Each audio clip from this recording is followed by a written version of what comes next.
Hello, good evening, you guys. How is everybody doing this evening? How is everyone doing?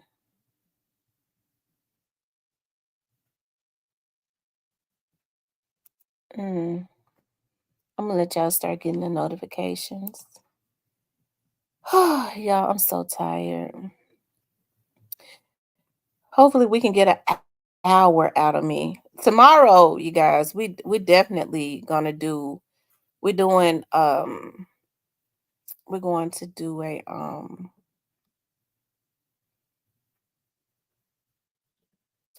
Tomorrow we're gonna do all members live. So I'm gonna tell y'all how we're gonna start doing the members. Okay. I'm gonna tell you how we're gonna start doing the members.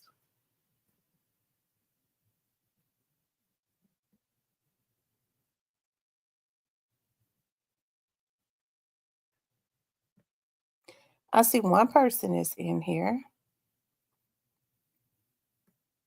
Hey, Miss Shan. How are you? Hey, Miss Teresa. Yeah, it's been a long day. Hey, Miss Keita. I'd say, hey, Mr. Parker. How are you guys doing today? How's everybody's day been so far? Hey, that dude. He said, let's get to it. Hey, Dennis, Leo. How are you guys doing?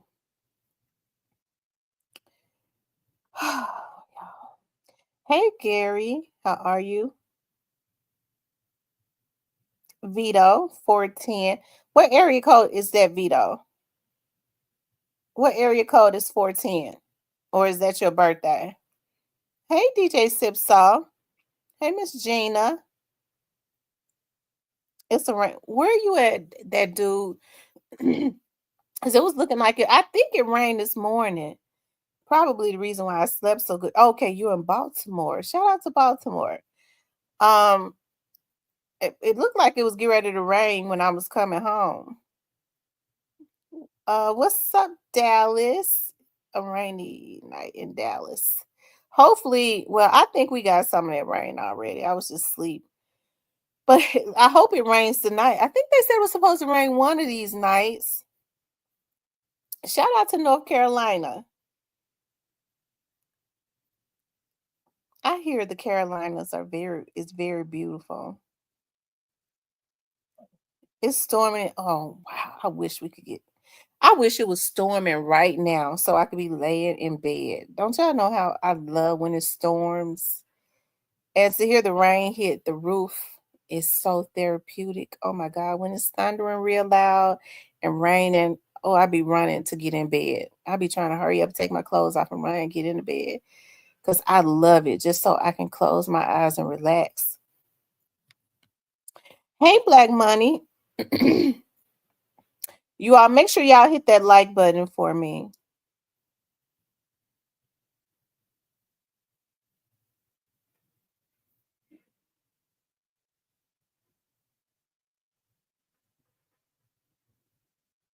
Hey, Joy Loves God. I didn't see you. It's raining like cats and dogs. Shit, I wish we get some of it. I think we got some this morning. Was it raining this morning down in the Delta, Sipsaw?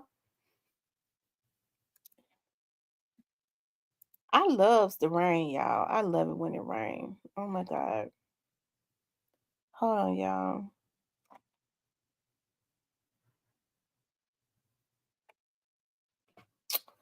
Let me see something.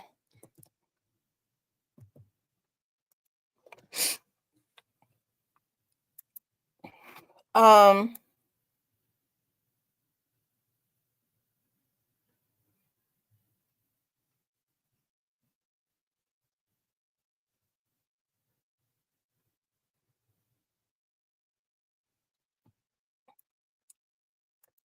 oh God. Okay, you guys, we'll get ready. Hey, Miss Michelle. Um, has anybody I'm gonna have to reach out to her. Has anybody heard from New to You? When I miss people, I know she's been working. I just want to make sure she's okay. Because when I miss people, I start getting worried. Um, yeah.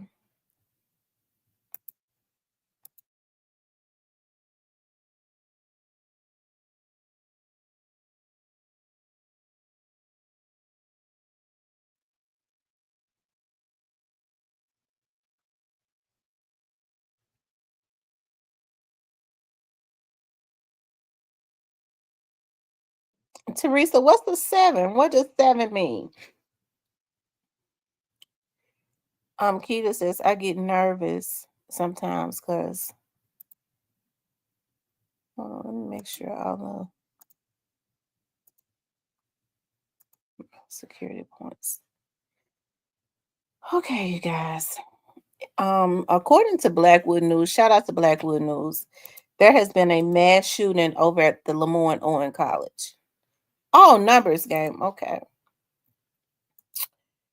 Um, Blackwood News posted 2 hours ago. There's a mass shooting near Lemoyne College in Memphis right now. Multiple people hit. Oh my God! Blackwood News is on the way. Stay tuned for live footage.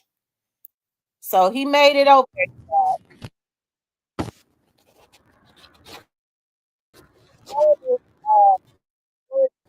College in Memphis. Okay, it's more like a private black college. It's also in the hood, of course. It's in South Memphis, over where Lemoyne-Owen Garden used to be. All that. Hey, Miss Mildred. Shout out to Blackwood News.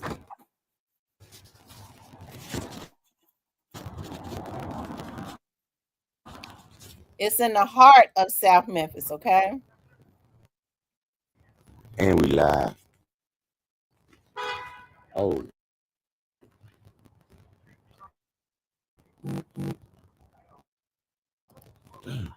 Look. We're live outside the Lamont on in the neighborhood park. It's no, it had nothing to do with the school. Okay, he's saying. Okay, so let me stop. Channel 13. Okay, so he's saying that it had nothing to do with the school. It's in the neighborhood, which the neighborhood is in the hood with all the gangs and stuff at. That is definitely the heart of South Memphis. So it's over there by the Lemoyne-Owen School. Okay. Gonna go live right now. Let's go. Yeah, that's the school up there. Hold on, Blackwood.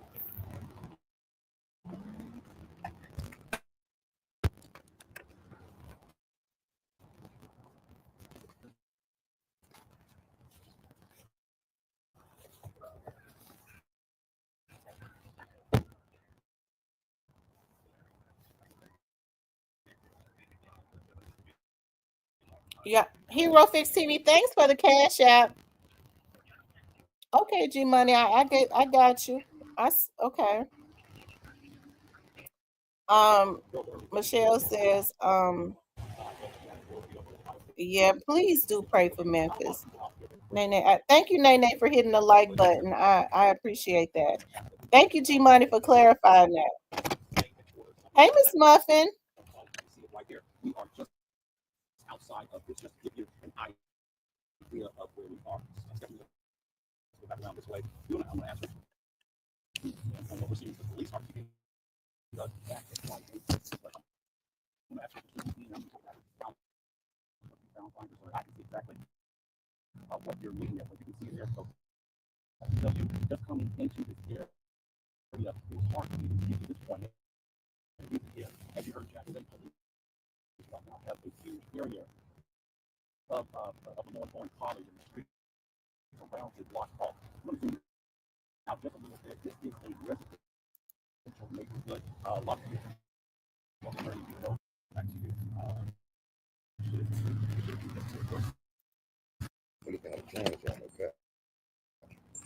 Let me get in my mob mode, y'all. Hold up. They did say, hey, police said they finna get them drones active in the city, y'all. No cap. That's a huge thing going on with a lot of these police precincts. I know Bartlett has them, but MPVA, they finna get active with the drones, man. It's finna get crazy, y'all. So, hey, that's technology. But what's finna head on down here? Y'all know how we do. Let's go. Hello, Kane Life. Oh, True it happened down here. Aquarius. At the scene, we in the hood with it. Damn. You all make sure y'all She hit that crying. like button. Oh man, they must know him. Oh, it's emotion scene down here, y'all. Man.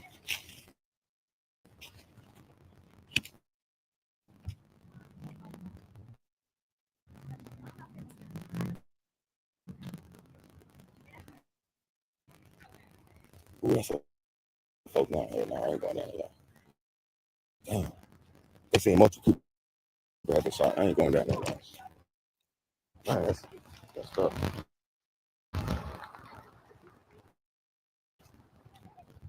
I'm going down. I'm gonna hit the other way. Damn, there on the other side. Y'all know how we do. Hey, the Let me hold realist on, man. I'm finna get my mom gift. He said, like, got it. Hey, what's going on now? You good? Yes, sir. Come on, man. You finna head the other way. Let's go.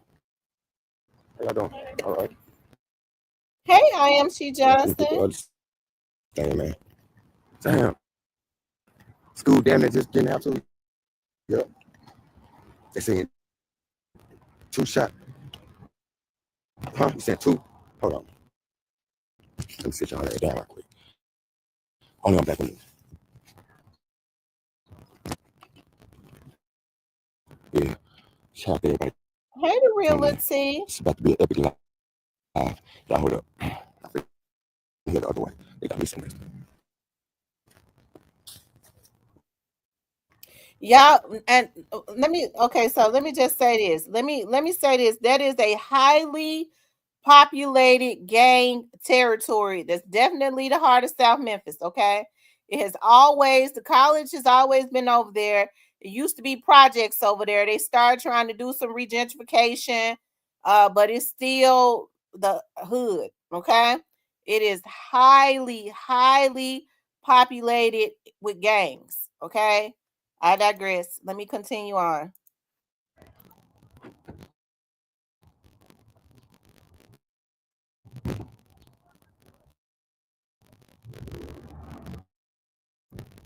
Hold on.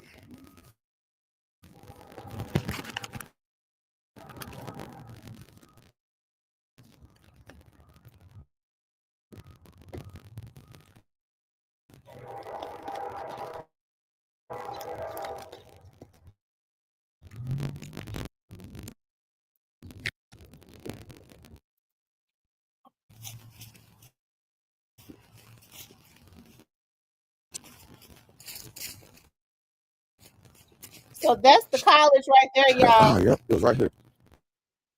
Homecoming was right here. LOC shut it down. Hold on, Black women. Right now, multiple people have been shot. Multiple people have been shot. 6 shot. Some people saying 5. Some people saying They're saying 6. 5 or 6 Man, people have been shot. let me stand so. We live at LOC. Let's go. Hey, look like what's he doing? True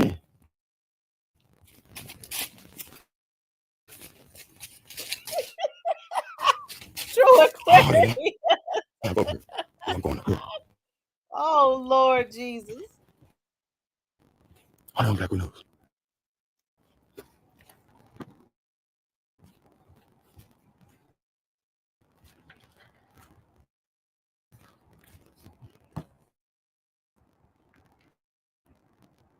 That's Lemoyne Owen College. That's one of the private Black colleges. Oh, what happened over there? Renaissance Center. Okay. Why they do it? Damn.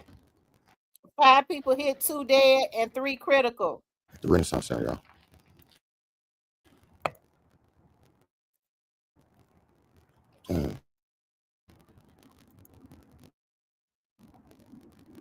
Damn. People shot.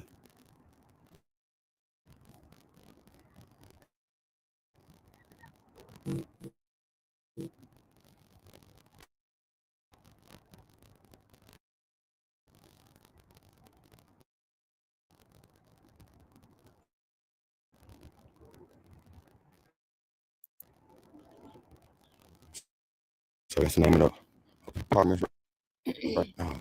College Park. Yeah. Those are regentrified, Live at the NOC. because it used to be the projects. We're gonna go back to that, but let's see what the news is saying. We'll go back to that, but let's see what the news found out. The news media, they don't be knowing much more. I'm gonna just tell you that right now. But we're gonna see if they know anything.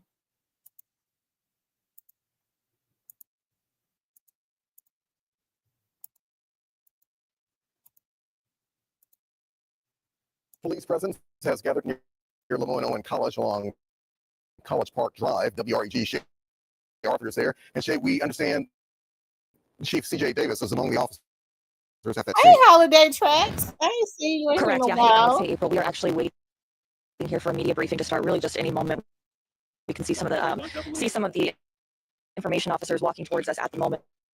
And so you're going to watch this live with us right now as we see everything kind of get together here in the Soulsville area, just a short distance really from Lemoyne College. We just received a statement from them saying that this incident we believe to be a shooting did not involve any students. Again, right now you're seeing a live picture of two information officers from Memphis police approaching us to give us some more information. So here they come right now, and we'll Yeah, is it together. choppy? Can y'all understand what they're Okay, here they saying? come. Good evening. Hold on, give me 1 second. Sorry. That's all good. Give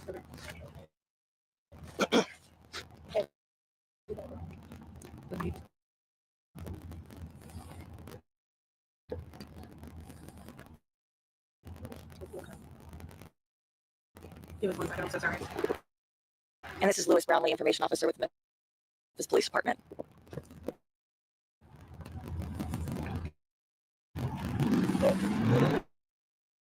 Hey, sorry. You guys hear us? Can you guys hear us?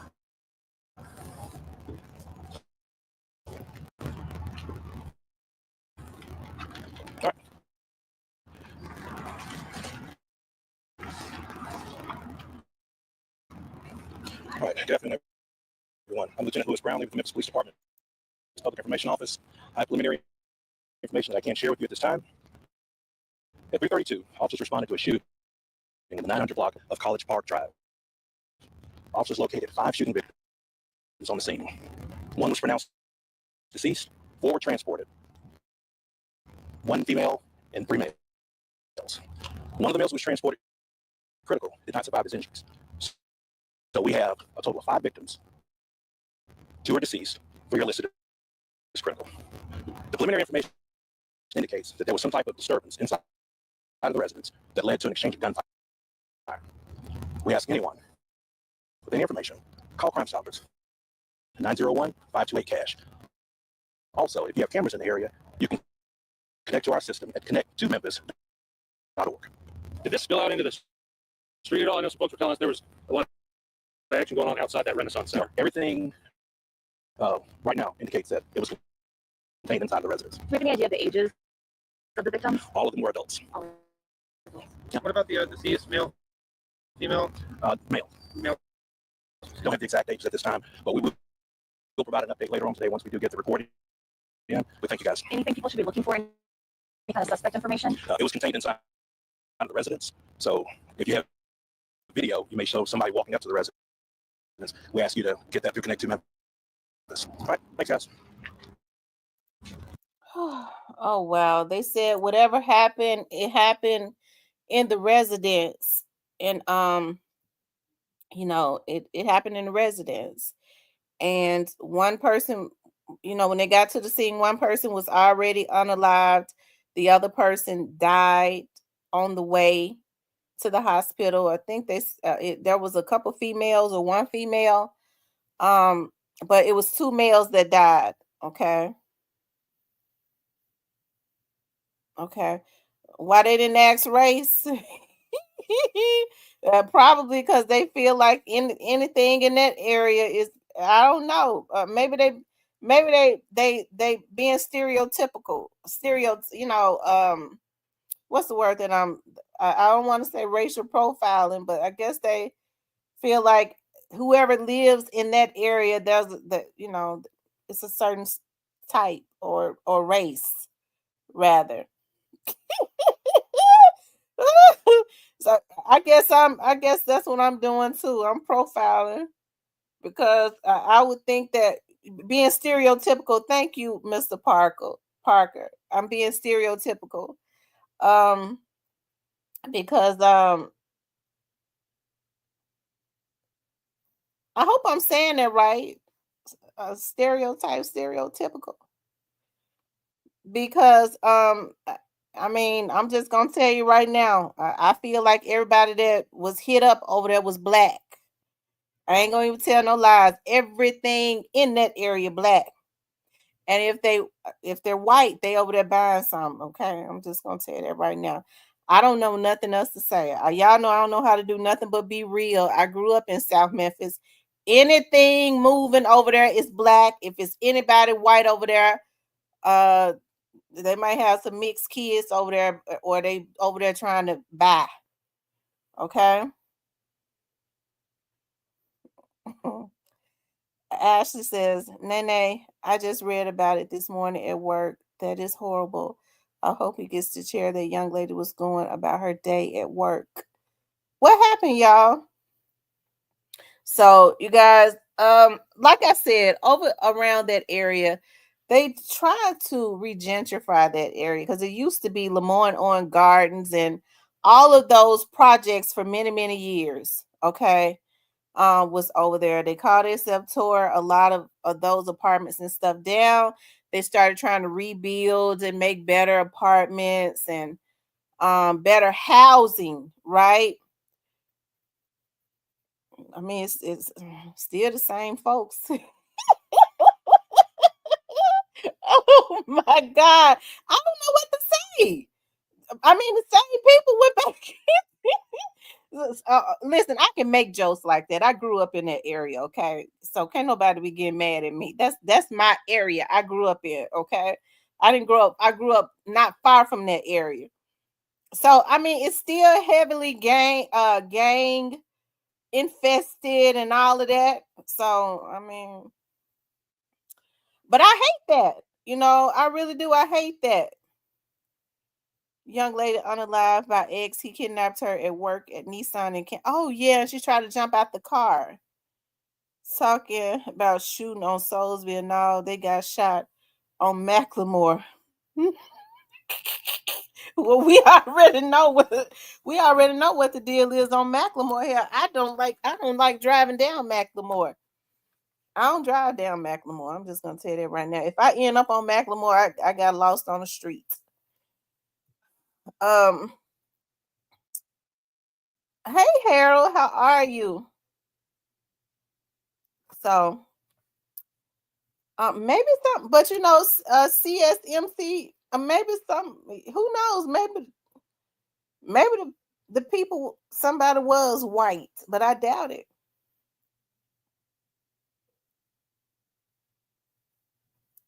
Come see me in the Carolinas, Miss T.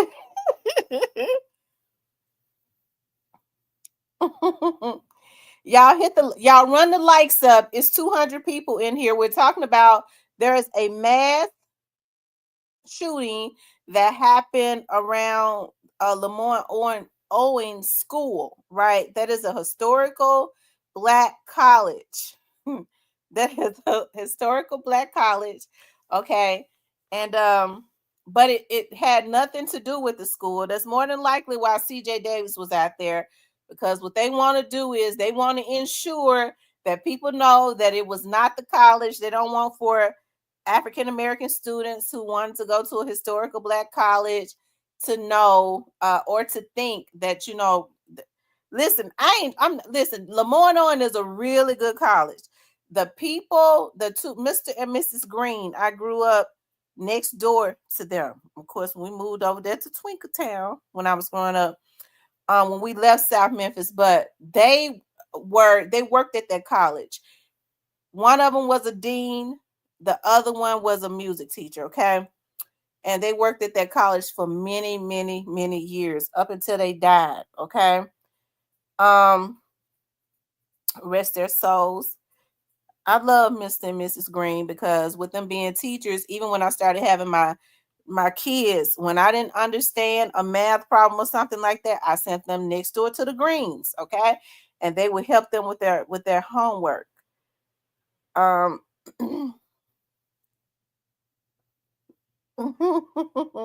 y'all make sure y'all hit the like button, okay? So I don't want to scare anybody away. So if CJ Davis was out there, it's strictly because they don't want any negative connotations associated with Lemoyne Owen College, and which Lemoyne Owen is a good school, and and all of that is real expensive and all of that good stuff, okay? But it sits right in the heart of South Memphis, straight up in the hood.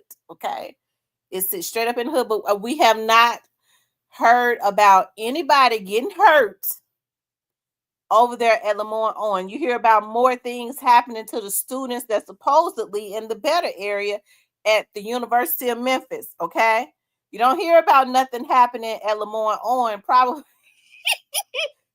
because the people that live in the Lemoyne Owen area, they leave over there and go to the University of Memphis and do the crimes and then come back. They don't want to commit they don't want to commit the crimes around where they live at. So, they just okay. Y'all know I'm cracking jokes, but I mean it's a lot of truth to it, okay? But you don't hear about nothing happening to the students at Lemoyne Owen, okay?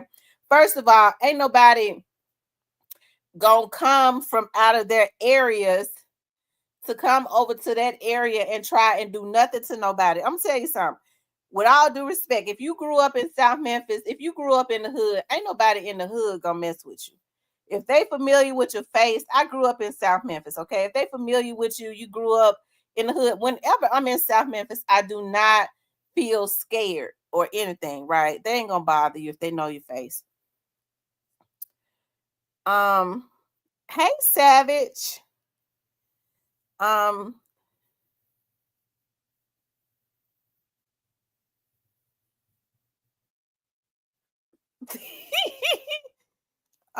y'all hit the like button for me, okay? Make sure y'all hit the like button. If y'all haven't hit the like button, please do hit the like button. If you haven't subscribed to the channel, please do subscribe to the channel, okay? But we was talking about shout out to Blackwood News. There was a mass shooting that happened around Lemoyne Owen College. And it didn't happen. They said it didn't have anything to do with the college, but we already know Lemoyne Owen sits. That's LMG. That's where all the projects and stuff used to be at. They tried to do regentrification, and they did. They made it look nice and moved the same folks back up in there. Okay, I mean, but I'm glad, I'm glad they fixed it up. Okay, so anyway, y'all, let's see what and which they should have, because nobody does, I'm not saying they shouldn't have. Don't y'all. They don't know over there. Shout out to them.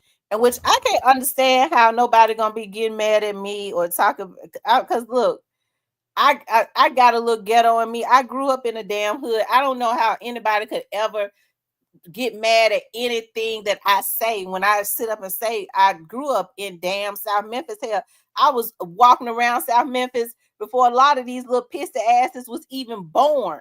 So I mean, I understand. I don't let nobody talk about South Memphis. I can talk about South Memphis, but I don't let nobody else talk about South Memphis. Okay, not bad. I'm the only one that can talk about bad about South Memphis. Okay. But y'all know how they do. HBCUs, all of them in the hood.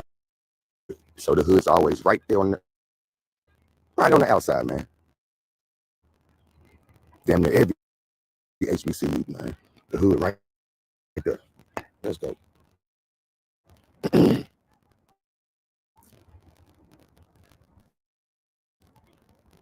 LG trying. Ooh, fuck out here. Let's go. Yeah, that's where G training them from. Y'all, that's Y'all the know me. area that G training all of them are Out there wrong if from. I had to.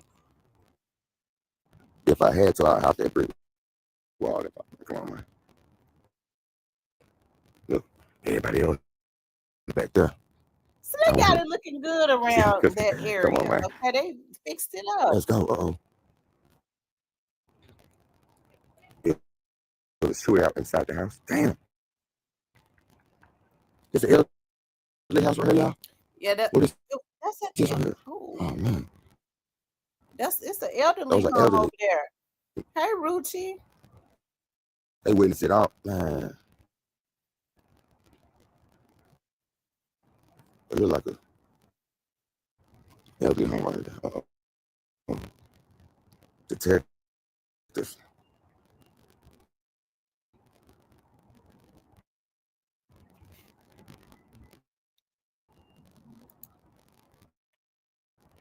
Oh, yeah, it's a large crime scene right now. Look. They got everybody over there, too. They folks like some old folks home. He just like undercovers at it. Y'all think they can say something? I don't care, nigga. I'm behind the crime. My bad, I ain't gonna say that. My bad, YouTube. We're live on YouTube right now, too. Shout out to YouTube. Like, subscribe, and share. Yep. Those are the detectives right here, y'all. She has a notepad in her hand. Oh. Yep. It happened in the housing part. It's in the housing part. Okay. Lemoyne on college. What it do? Found about. Okay, so y'all rest in peace, you guys. Rest in peace to the two people that unfortunately lost their life. Okay, 5 people was hit, 2 lost their life, 3 are in critical condition. It happened over there across the street from Lemoyne College. We all know that Lemoyne College is a historically Black college. And it's a really good college. Okay, it's really expensive because it's historically Black college, but it is a good college. Okay, it sits right in the midst of LMG Lemoyne. It used to be nothing but projects, and people still did not have issues. And I mean the projects. Okay, anyways. So when all of those projects was over there, okay, like Lemoyne Garden and all the rest of, who in here that knows all of what Vanessa said? Somebody tag Vanessa in here. All of those projects. There's other people in here from South Memphis. What else was over there before they started doing the regentrifying all of that area? And I mean, it looks really good. Okay, I know it was Lemoyne College. I mean, Lemoyne yes, I did. I got tongue twisted. I can't help it. I got tongue twisted. Okay. Somebody in here that is from South Memphis, okay? What other apartments? Okay, what other apartments was around that area?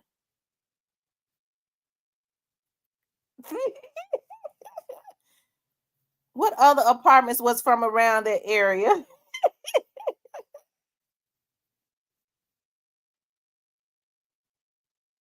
Hey, Miss Diane.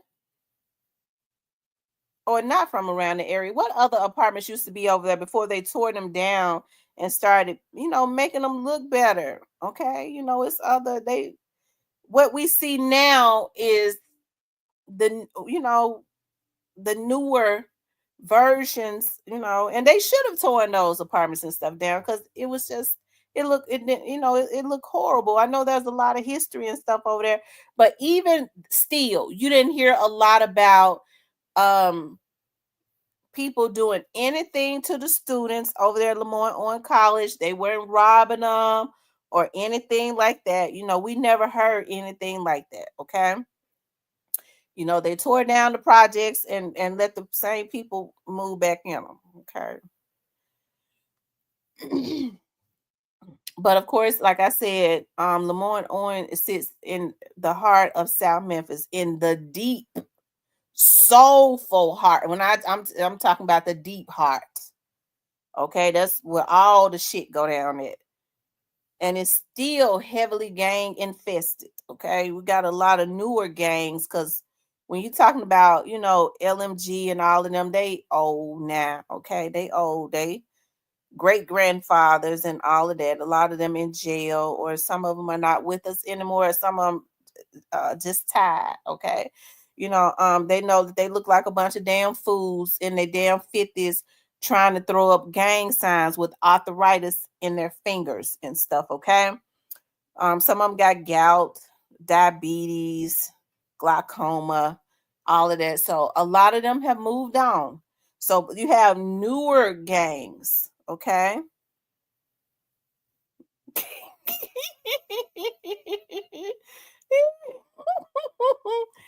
Oh my goodness. Mr. Parker crazy. Anyways, you guys, but hey, my heart goes out to the people that lost their life. I really do hope that they can figure out what happened. Okay. I really do hope that they can figure out what happened and there are some speedy arrests, okay, so that there can be justice served. Okay. Now, I also wanted to talk about Shundale and Blac Youngsta. Y'all know what's so weird?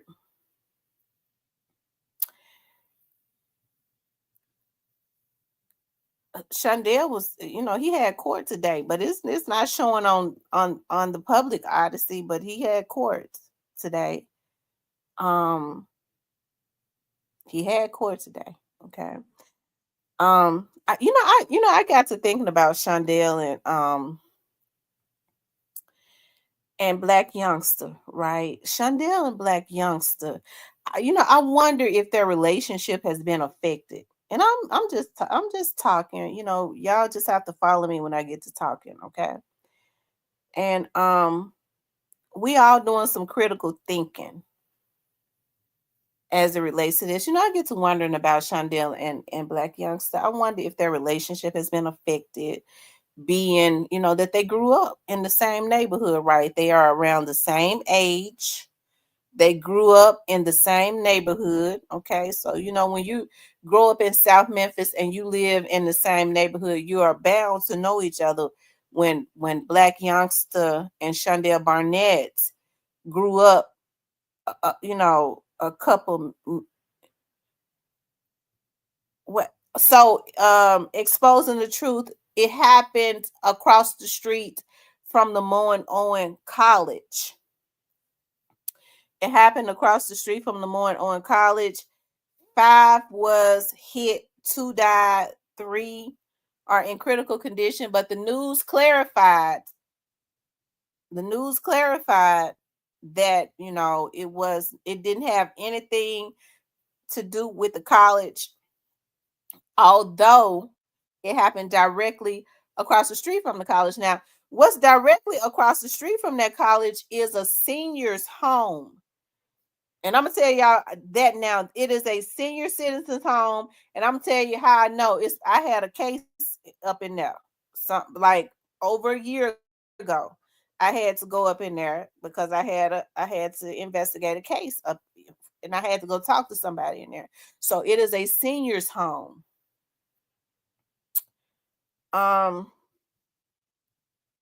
Okay, Dub JJ says Lemoyne Garden, Foots Home, Claiborne Home, Lamar Terrace. Yeah, I tell you.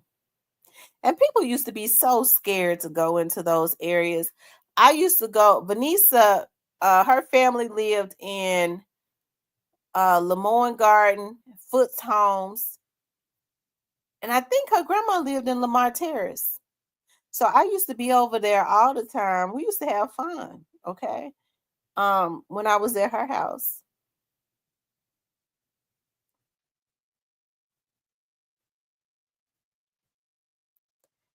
So the projects, we grew up in the Clementine project. So people thought that the Clementine was bad, but it wasn't. But anyways, exposing the truth, they're saying 2. One was already a DOA, the other passed away when in the on the way to the hospital, and the other 3 are in critical condition. But they wanted to make sure that they put into the atmosphere, I guess that's why Chief Davis was out there, that it had nothing to do with Lemoyne on College. They said it happened across the street at the I guess the new complexes. They did a lot of regentrification across the street from directly across the street from Lemoyne College. I used to be over that way, but that's when they rebuilt them apartments over there across the street. That's where it happened at. Exposing the truth. That's where it happened at. That's exactly where it happened at. So, they're saying it had nothing to do with the college. I'm trying to figure out how they know it didn't. If they're not giving a lot of detail on the people, I mean, you don't really know, okay?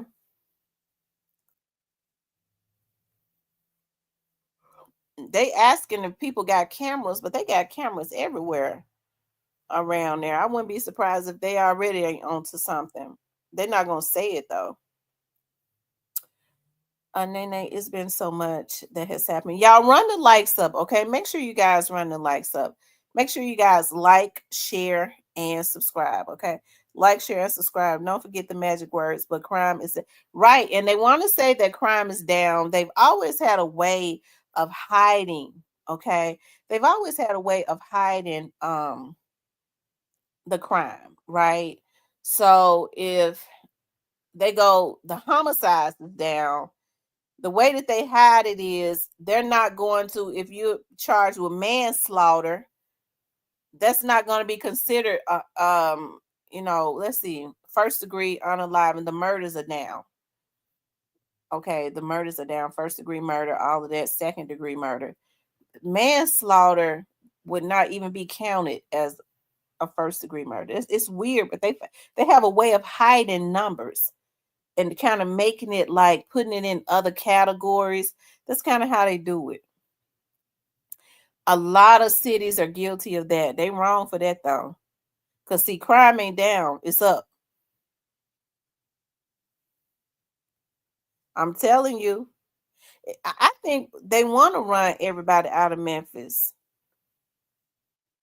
You hear me? I think that's what they want to do. I think they want to run everybody out of Memphis so that if they run everybody away, kind of like they did in other areas, right? They started moving everybody to East Memphis. At one time, East Memphis was a really beautiful area. Everybody started leaving South Memphis, homes that were already paid for, all of that, and going to East Memphis because they thought it was more beautiful, leaving Midtown, all of that. And then the people that they was trying to follow moved after they left, they moved back and bought their houses and saturated Midtown. Now I think what they're trying to do is run a lot of Black people out of the city of Memphis. It's working.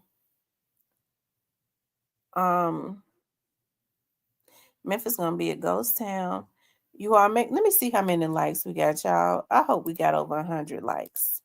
I do. I really do. I really hope we got over 100.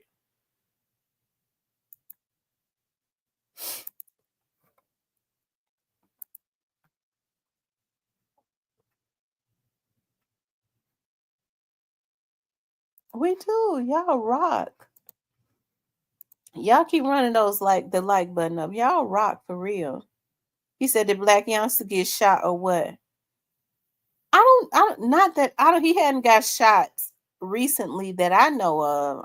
I don't think he'd be outside to get shot.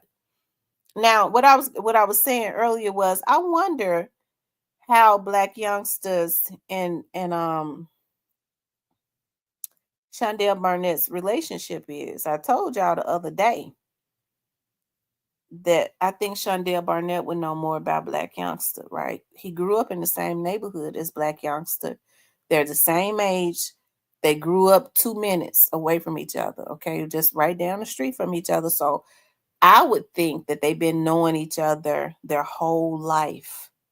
Shundale Barnett was living in Texas, okay, at the time that this happened. So he comes to Memphis and he rents a truck. Where did Shundale Barnett get the money from? He wasn't working. We don't know if he got that award money or not. I mean, I don't think he could get his own award money. I don't think it happened like that. I don't think it happened like that. I think Shundale Barnett, I know a blogger put that out, but I worked in Crime Stoppers. That blogger don't know how it worked. Parker, you doing okay, bro? WJJ says the whites want the inner city back. Absolutely. Okay. But hey, I mean, I don't know. I don't think it went like that though. I don't think it went like that. When people put out stuff, I'd like to let them have it. Okay. But I don't believe that it went like that. I think it went another way. Okay. I think it went another way. I don't think anybody collected any money on Shundale Barnett. Shundale Barnett had, you can only collect fugitive money if they can't find you. If somebody knows where you are. I worked in Crime Stoppers for many years, so let me just tell y'all this. You can only collect fugitive money if the people looking for you and they don't know where you are and they can't find you. They know what Shundale Barnett was. Why would they pay somebody $15,000 to go get a man when they went and picked him up? Because, I mean, they knew where he was at. They put a monitor on him. Shelby County put a ankle monitor on him. It was a Shelby County monitor. They knew where he was. So why would they give somebody $15,000 reward money to tell them where a man is at when they've been monitoring the whole time? Okay.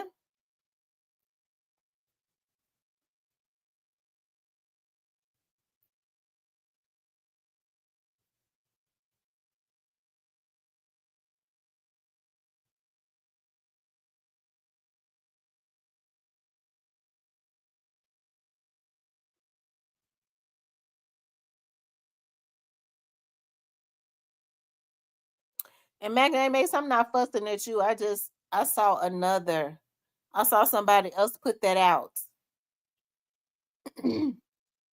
But that's not what happened. That's not what happened. So I'm not fussing at you, but that's not what happened. Shelby County had an ankle monitor on him. So you only get $15,000 if you are a fugitive of justice and they can't find you. But that is a great point. I mean, I would have did it. You have people that do it all the time. When they know that they are a fugitive, what they'll do is they'll have their family members to call, mama, I got to go to jail. They got a warrant on me. So I tell you what, I ain't got no money to get out of jail. So what they'll do is they'll have their relatives to call and say, look, Junebug is over here, so that they can get the money, but they're not going to get it till the next month. So Junebug might have to stay in jail for a month, but they'll have their family members to get the money, especially if they know they're going to go in and get right back out, right? So, yeah, they will do that. Or if they know they got to go turn themselves in, if they're a fugitive, they'll say, they get tired of running, I'm going to go turn myself in, and y'all can call Crime Stoppers and go on and get the money. So, McName, it happens. It happens. But with Shundale Barnett, Shelby County had an ankle monitor on him. So, I mean, he wasn't a fugitive that they couldn't find. He wasn't a fugitive that they couldn't find.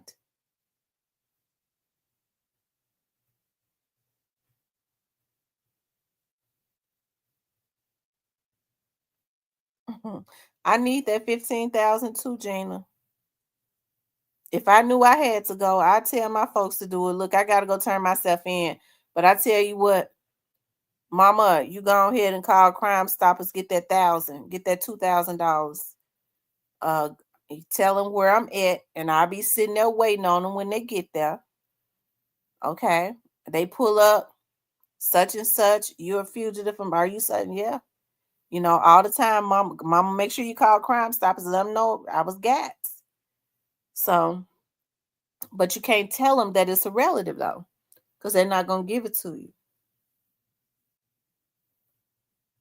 So, Magnate Mace, it does happen. It do happen like that. It happens like that.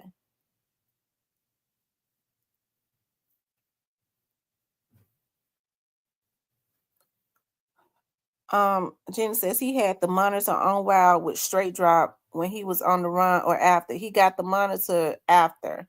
He had the monitor on before he left that jail that they in Indiana. Okay.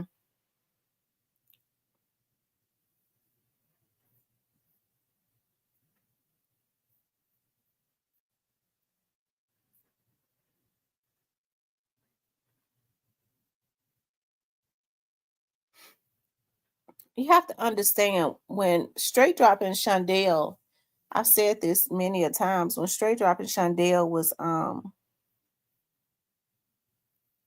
when they was caught, they immediately split them up. They didn't even go to the same jails. That was weird within itself, but they immediately split them up.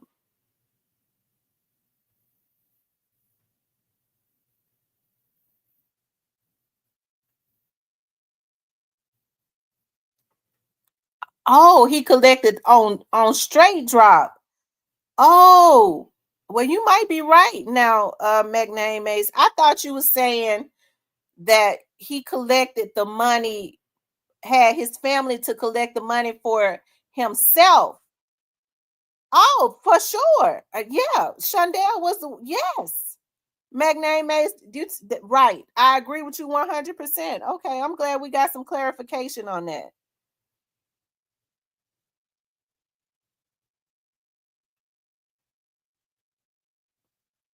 I'm glad we got some clarification on that. Yeah, I agree with you on that, Magnate Mace. Yeah. I always believed that Shundale Barnett was the one that called the people and told them where they was at.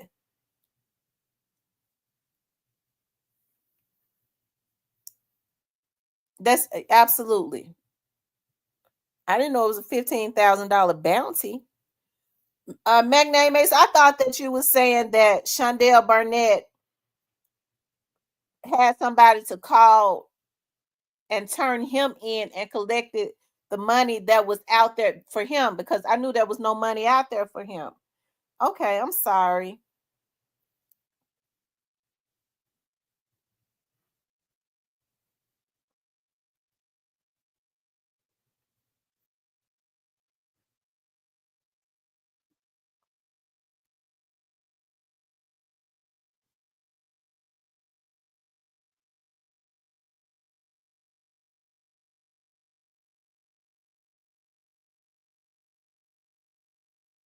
I agree with you. I believe that Shundale Barnett was the one that turned straight drop in because he got scared.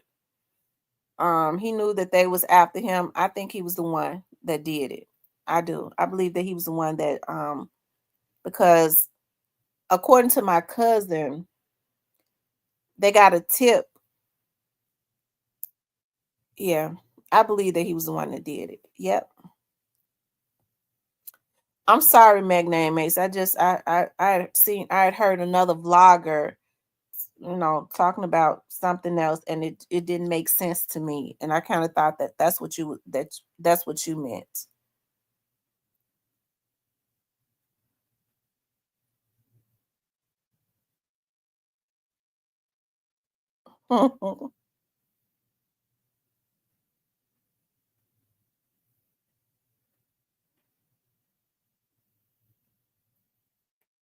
But yeah, Shundale, according to my cousin, they got a tip that they was at that small town. I said this 2 years ago, that they was at that small town in Indiana, and the feds got there and waited outside of the hotel. That's how I know that's how I know somebody, called them. Okay. The Shundale was the one that did it. They waited outside of the hotel. They didn't go and bust up in the hotel. They waited outside of the hotel, waited for them to come out, and then trailed them up to the gas station. I mean, how did they know they was gonna go stop at the gas station? So of course Shundale did it. But here's my thing. I want to know, um, I wonder what is the relationship at this point. Okay. I want to know what is the relationship at this point with Blac Youngsta and Shundale Barnett. Okay. Yeah, now we driving a fish truck. I honestly did. I thought you meant that Shundale got, because people do that all the time, right? They'll try to, when they know that, they'll try to get their own or get their family members to call and get they turn themselves in. But that's not how it happened with Shundale, as far as what just happened the other day. So yeah, I was thinking about something else, but you're talking about straight drop. Oh, for sure. Of course he did. He got it. Hell, he told it. He was scared. But I wonder now, what is his relationship with Blac Youngsta? Him and Blac Youngsta grew up around each other. Okay. Him and Blac Youngsta grew up around each other. They lived in the same neighborhood. So I wonder if their relationship, if they're still cool, Shundale Barnett was living in Texas, okay, when this stuff happened. So Shundale Barnett I guess he came to Memphis and rented a truck and all of that. Who paid for all of this stuff? I wonder who was it that paid for all of this, for all of this to be able to happen. Okay. All of that. I'm sure he told it. Okay. I'm sure he told it, which is why I say, I wonder where does that leave him and Blac Youngsta at this point? Because Blac Youngsta is his friend. He always have been they grew up in the same neighborhood, right? Tony P says they say Blac Youngsta switch sets, so they might have been the same at one time. Joe Loves God says Shundale had better keep his head on swivel. He better be. Maybe he gone on back up out of Memphis. Maybe he gone on back up out of Memphis. Because I do believe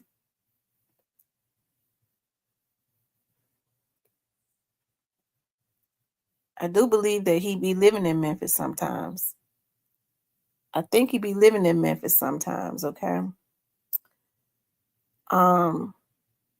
They said Blac Youngsta is blood. They said Blac Youngsta is blood. But they saying King Bruce, the real king of Memphis, they're saying that he used to be another gang or something. Then he used to be in another gang, and they saying he switched up or something. Now somebody just say that they say Blac Youngsta switched sets, so they might been the same at one time. They might have been. What colors do Shundale Barnett have on? I think Rico died. You said that yesterday. So what does that mean? Get your life right. Who is Rico? So what does that mean when you say I think Rico died? What does that mean?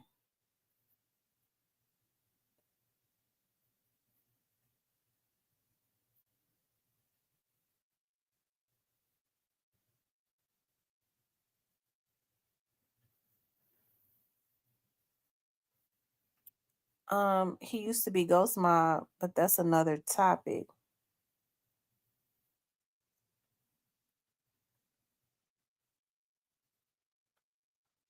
They say he used to be Ghost Mob. Yeah, I think he used to be Vice Lord. I think he used to be Vice Lord.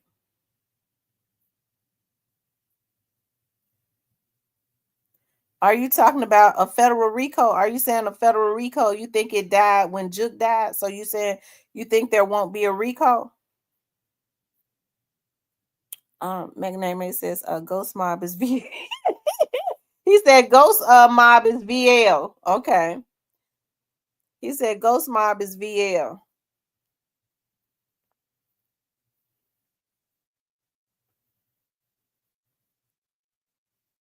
Y'all know y'all have to tell me. I don't know about these sets.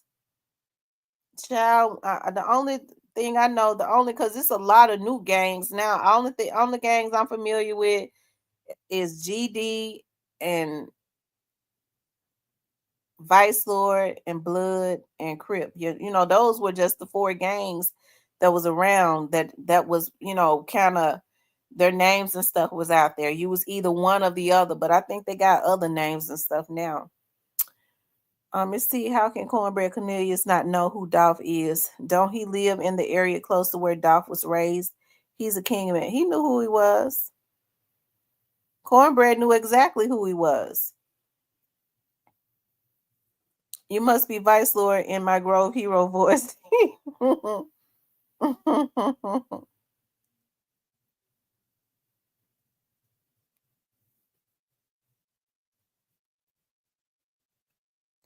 A lot of Vice Lords switched to Blood for some reason. Oh, wow. I didn't know that. And BM says, I believe he meant he didn't know him personally. Yeah, because Straight Drop's attorney said something like, didn't you say that you be, where Dolph auntie live at, that you could get him or something like that at any time? Yeah, I think he meant that too, Gina, that he didn't know him personally.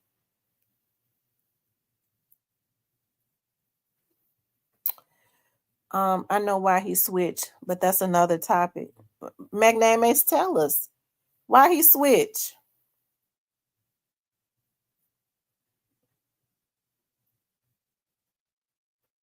Daryl Brown says, y'all heard about the sicko that threw the newborn baby in the dumpster. Yeah, I saw that.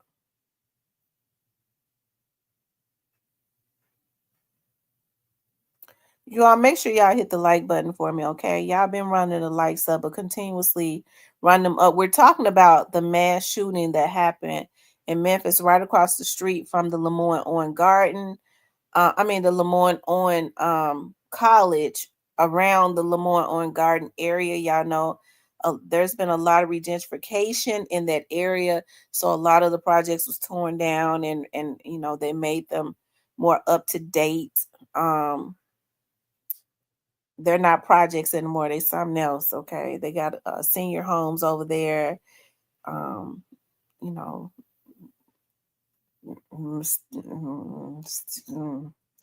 Anyways, I digress.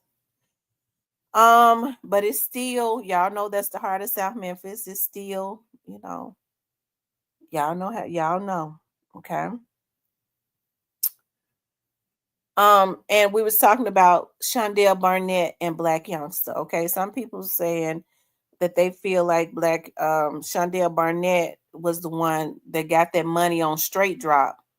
Okay, and me too. Okay, I definitely feel like Shundale Barnett was the one that I think he got scared. He should have been, and he called them folks, and he called them people, and calling those folks to come and get him which is why they split them up and put them in separate facilities. And Shelby County put that monitor on him before he left there, and yeah.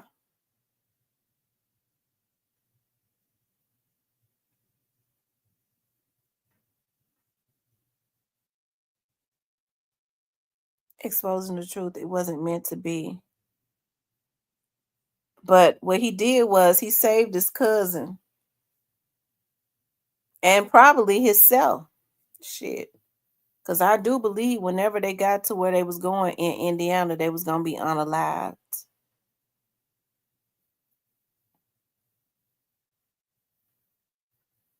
Because you have to think about it, there was a lot of pandemonium. around that time, people were scared because it just kind of blew up, right? So when this situation happened with Young Dolph, it was just put out there instantly. And so I think it kind of started, it was, a lot of the little cliques, those like JoJo Splat and them that was around straight dropping them, they wanted for people to know that they had some type of involvement in this. And then it's so sad that they looked at killing Young Dolph as being a big fish. And it was because they thought that they were handicapped Key Glock and them. They was more jealous of Key Glock in them than anything. So they feel like they take Young Dolph away, the money maker that's helping them to get money. Um, Also, they feel like if they take him away, that they handicap the whole paper route, right? It didn't happen that way. And look at what has happened to a lot of them. Like JoJo Splat is in jail. I ain't never seen nothing like it before. His JoJo Splat in jail and his bond just keep going up. He gonna make $1 million real soon. JoJo Splat been in jail. Seemed like to me going on 2 years. I can't understand how a man that ain't been nowhere but in jail, bond just keep going up and up and up and up and up. Okay, he gonna hit $1 million real soon. So that's real weird. Okay. Um, he says, why news say that him straight drop was cousin Shundale? Why news say that him straight drop was cousin Shundale? I'm saying about the baby situation. I saw that on the news. Where is CEO Bobby? Girl, CEO Bobby out. He he had he had the same charges that his best friend had, okay? He had the same charges as JoJo Splat. All CEO Bobby charges was thrown out.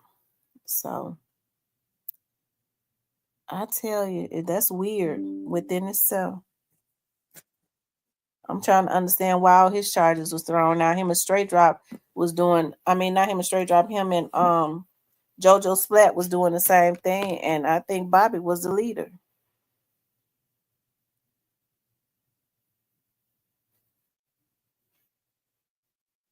Mm.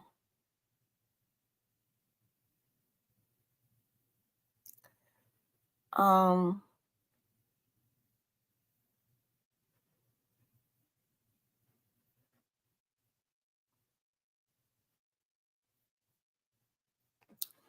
TB21 says that he thinks that CEO Bobby is working for the feds. Probably. Because why all of his charges get disposed in JoJo Splat? Because at one time, CEO Bobby's bond, at one time he had more charges than JoJo Splat. So he get all of his charges got thrown out. I don't know what happened to him. Because somebody blacked. Lord have mercy. I be hating to see this stuff happen to these kids, because they just so stupid. They really are. I really wish they asses weren't so bad and they do permanent things and destroy other people's lives and really in return destroy their very own lives too. Right. Um, but them two, they just as stupid as they come. Bunch of damn fools. Freaking frats. Um, yeah, they're twin car thieves. The blind leading the blind. JoJo Splat used to say that CEO Bobby was his mentor. That's the damn blind leading the blind. Lord have bless their little hearts. Lord help them. That's the kind of stuff that breaks my heart. Because if JoJo Splat at the time that stuff happened with Young Dog, JoJo Splat had just turned 18. It's something going on with JoJo Splat. They're not consistently taking his bond up for no reason. Early on, somebody told me that JoJo Splat and them were involved in this. I'll never forget it. and I'm gonna hold on to that. It had not come out, but somebody very credible told me very early on that them two boys was involved some kind of way. Okay, and I do believe it. I get to looking at how that bond just keep going up and up and up. What's up, the Blackwood News? What's going on out there in the streets? Y'all, this the Blackwood News. That's the voice of the city. Okay, that's the voice of the city. So Blackwood News, what all did you hear? What was going on over there, Lemoyne Owen?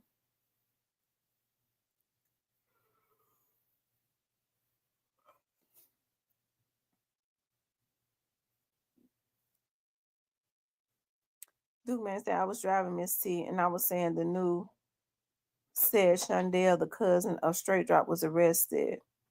Are they? Yeah, they. They cousins. And if you know what, if you think they look and sound alike, really. Hey Jay, how are you?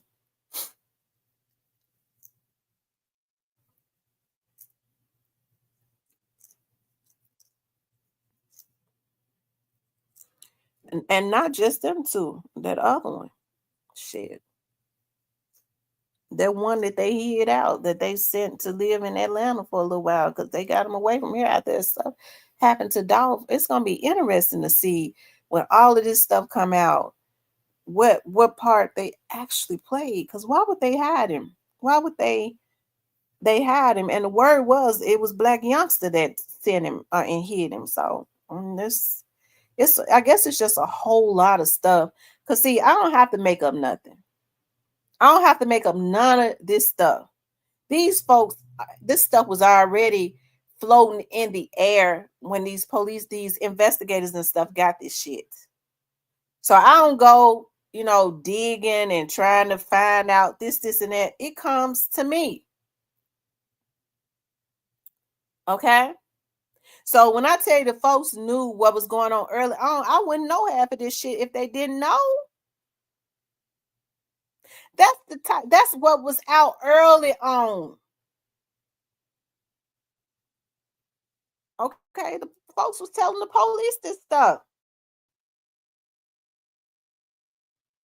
901 Blackwood News says a argument happened in the house over there, and they started shooting. One of the victims was Big Boogie homie. Oh my God! So one of the people that was killed was Big Boogie's homeboy. Oh my God! Lord have mercy.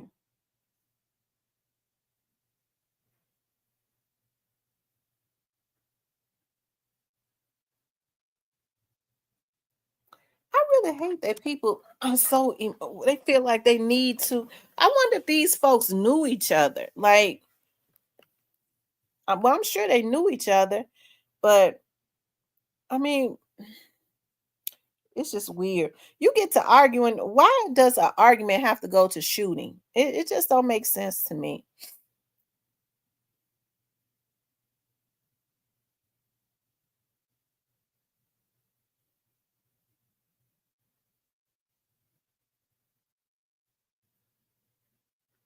Mm, mm, mm.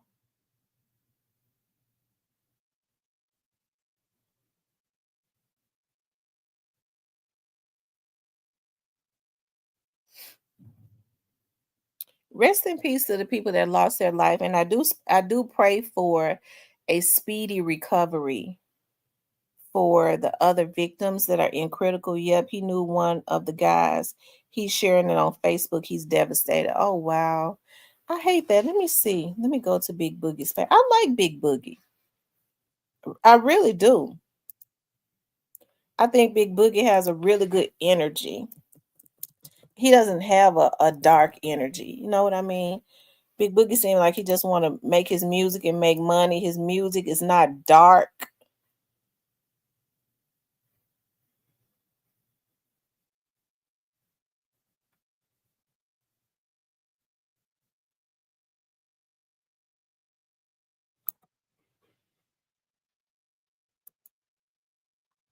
Hold on, y'all. Here it is right here. Big Boogie's music is not dark. or anything like that. Boogie says, if you scroll past a real one like dude here, you're so bad. I wish people couldn't die. All prayers to your family. Real one. I'm finna log off. Their kids smiles won't ever be the same without you. Jesus, cover his family and your blood, God. In God's name we pray. Oh, wow.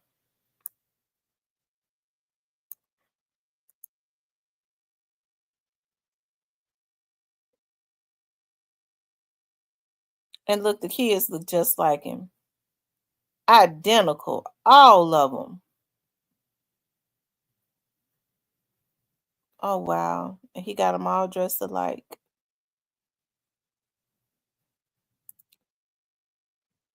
My heart goes out to the young man. Oh,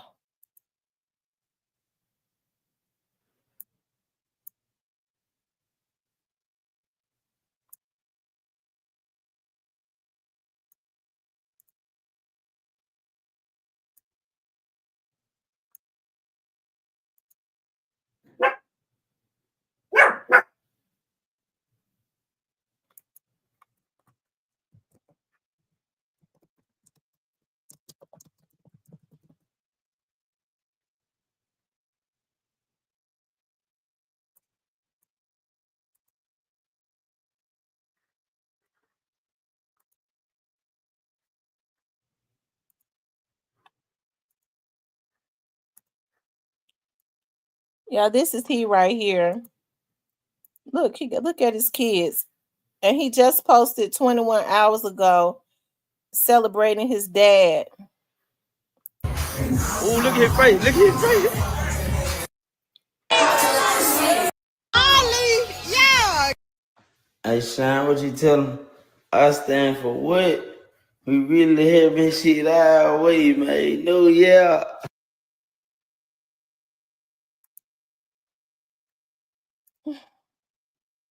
Y'all know I'm sensitive.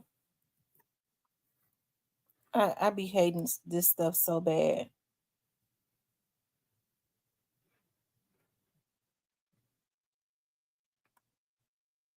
Oh, wow. Look at him supporting his son. Do these people care about, taking? No, they don't care. They don't care. Don't get me upset and get me emotional. You get to arguing and you feel like you got to shoot and kill somebody. It don't make no sense. It just don't make no sense. I'm not going to get myself upset, but it don't make no sense. Now, this is a man that looked like he put time in with his children.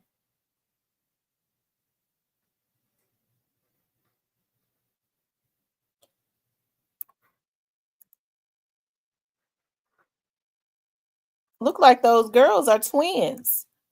He put time in with his kids and somebody go and kill him?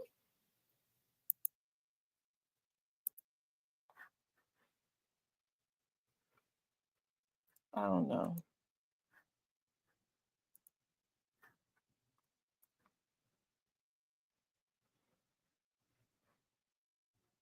He looked like he proud of them babies, I tell you.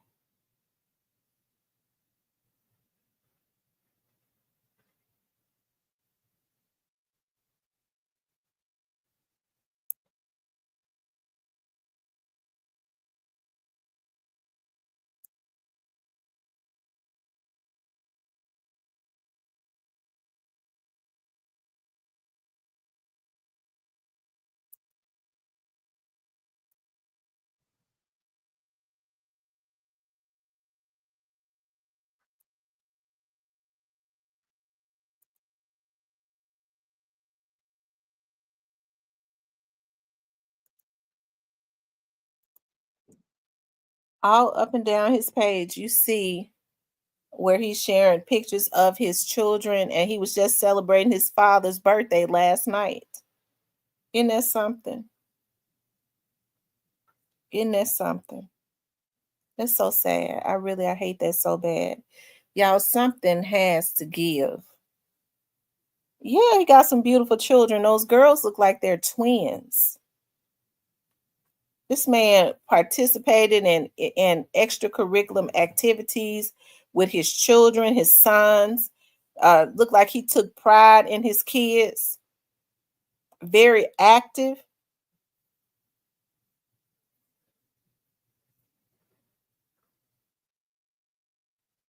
Right? And so they talking about crime and stuff going down in Memphis. It's not.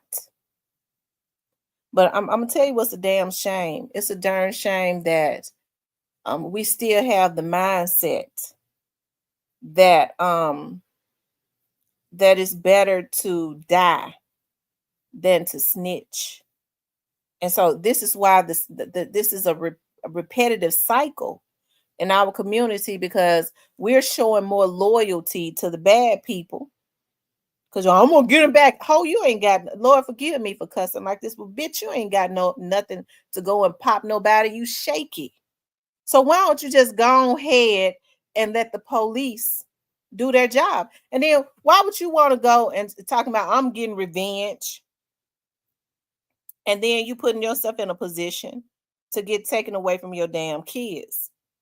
When a lot of this stuff could stop when you go ahead and report them to the police, send their asses to jail. Okay, go ahead, send them to jail. You don't have to look over your shoulder.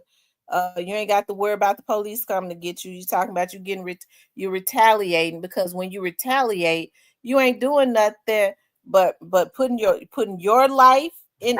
You know what I mean? You taking yourself away from your children, away from your family. Now you putting your mother in a bad position. I'm gonna tell y'all something. I've been working for the criminal justice system for over 20 years. I'm gonna tell you Negroes something. When y'all going out here committing these crimes and you talk about you getting your get back for your boy and all of that, as soon as you go and you get yourself messed over and you call yourself getting some type of retaliation, they're gonna send you going to jail. Okay, as soon as you are sentenced, you don't do nothing but put a lot of stress on your mama and your grandmama, and within a few years, grandmama dead, and a few years after that, mama having all types of bad health conditions, and she dead, and you sitting your ass up in jail, and your kids ain't got nobody, and you sitting up talking about, but I got my get back. Just stupid.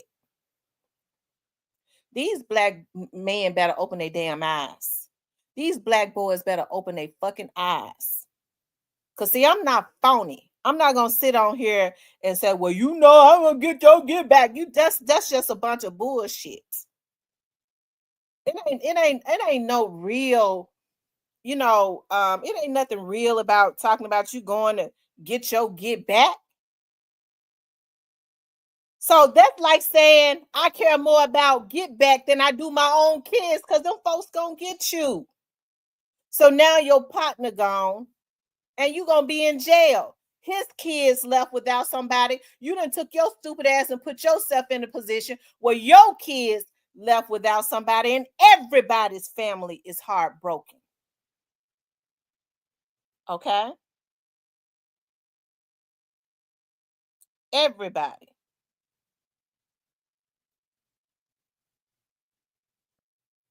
So it don't make no sense. And so now this young man was out with his family last night celebrating his father, and now today, 24 hours later, his father got to be planning his funeral. Okay, these folks better open their eyes. They better open their eyes. They ain't building all these prisons for nothing. They don't build prisons unless they feel like they can fill them up. They don't build prisons unless they feel like they can fill them up. They can't even operate unless they are filled up. That's the only way they're going to get money, to keep them open. Who are they going to fill them up with? These black men, these black boys that's got a screwed up mindset, that it's about me and my niggas, and you got kids out there. What kind of shit is that? You the reason mama and grandmama going to an early grade, because when it's all said and done, those are the only two really that give a damn about you. Your daddy probably in your life, and he probably do too. But mama and grandmama take it harder than anybody. So you really the cause of a lot of their health issues. How you think these women feel when they sons behind bars for life? It puts a lot of strain on their hearts. I'm telling you, and they start having all these heart conditions because it worries them to know my child ain't gonna never see the light of day again. I had to give my get back. Motherfucker, you got 5 kids out there, bitch. How in the hell you gonna look your woman in the face and talking about you getting get back and I got to leave you out here with nothing with my kids? You don't even sound right.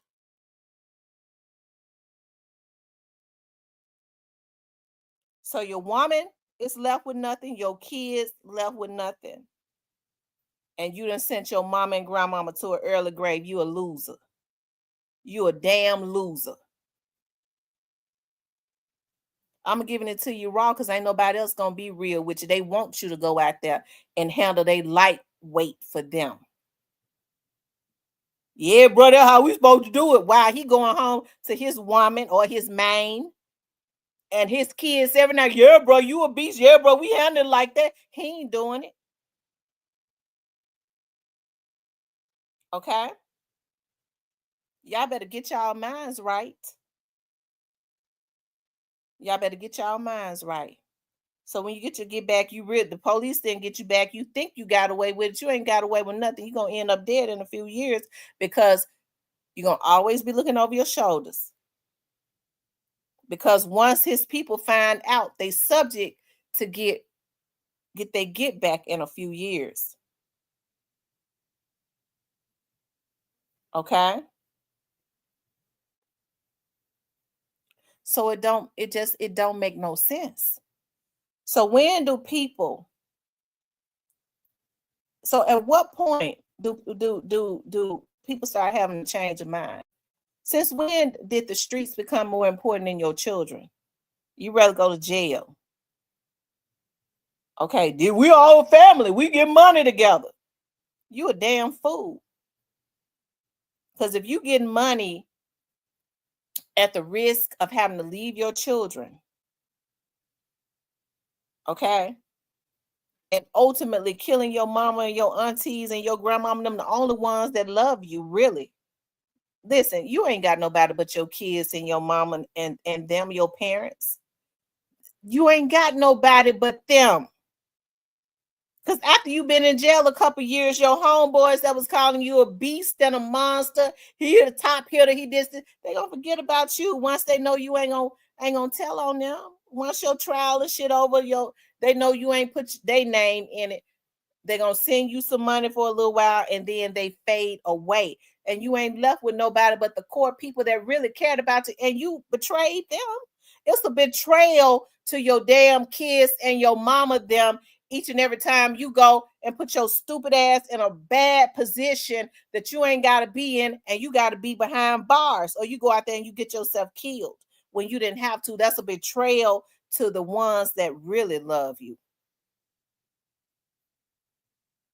Okay? Your kids didn't ask to be born.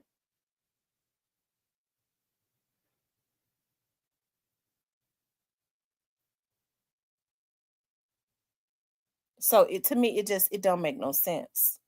So there has to be a renewal of the mind.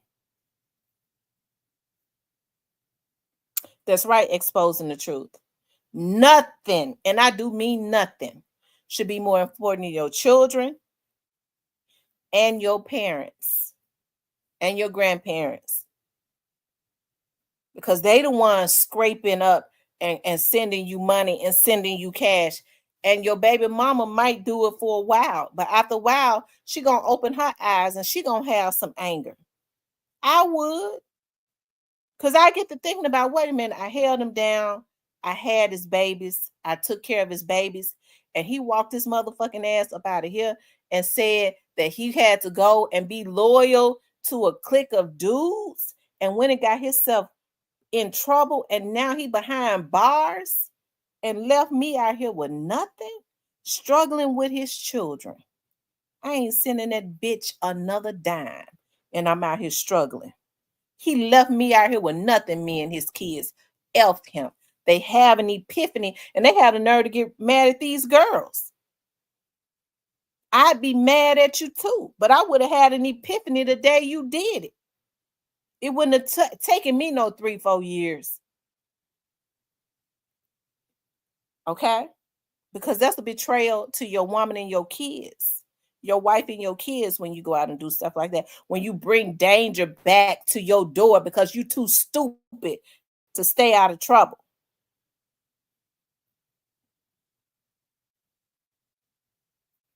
You go and take somebody's son out. You think that stuff ain't gonna double back down on you?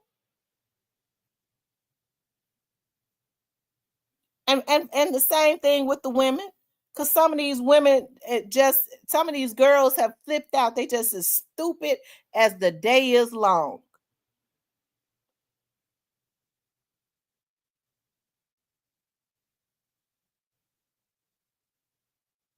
They know they got kids at home. And they out committing all types of crimes, doing all types of stuff. I never thought I would live to see the day where women who are supposed to be the models of their households, they're supposed to be role models to their daughters and stuff. Supposed to be teaching their daughters and stuff how to be ladies. I never thought I would live to see women being set up girls and set up women. You putting yourself in more danger than anything. You think you're going to go set somebody up. You're putting yourself and your children in danger. But it's happening more and more. And it's so sad. The sad excuse is, well, I was just trying to feed my kids. Lady, you put your kids in more danger. Y'all, what is going on? And I think all of this stuff is so prevalent now. It's so prevalent because ain't nobody speaking the truth. Well, you know, that's just a street mentality. You a damn fool. Okay? You a damn fool. Don't nobody want to work. Don't nobody want to respect nobody else. It's laziness. I ain't going to get out and work. I be out there robbing folk because I be wanting to eat. Well, then why don't you go get you a damn job? You don't want no job. You want to wait on somebody else to go work and rob them of their stuff. Then, you know, you have your mama and them be hollering and crying when somebody blow your computer dome up because somebody going to give you a headshot. People ain't going to go and work hard for your kids to come and steal their stuff.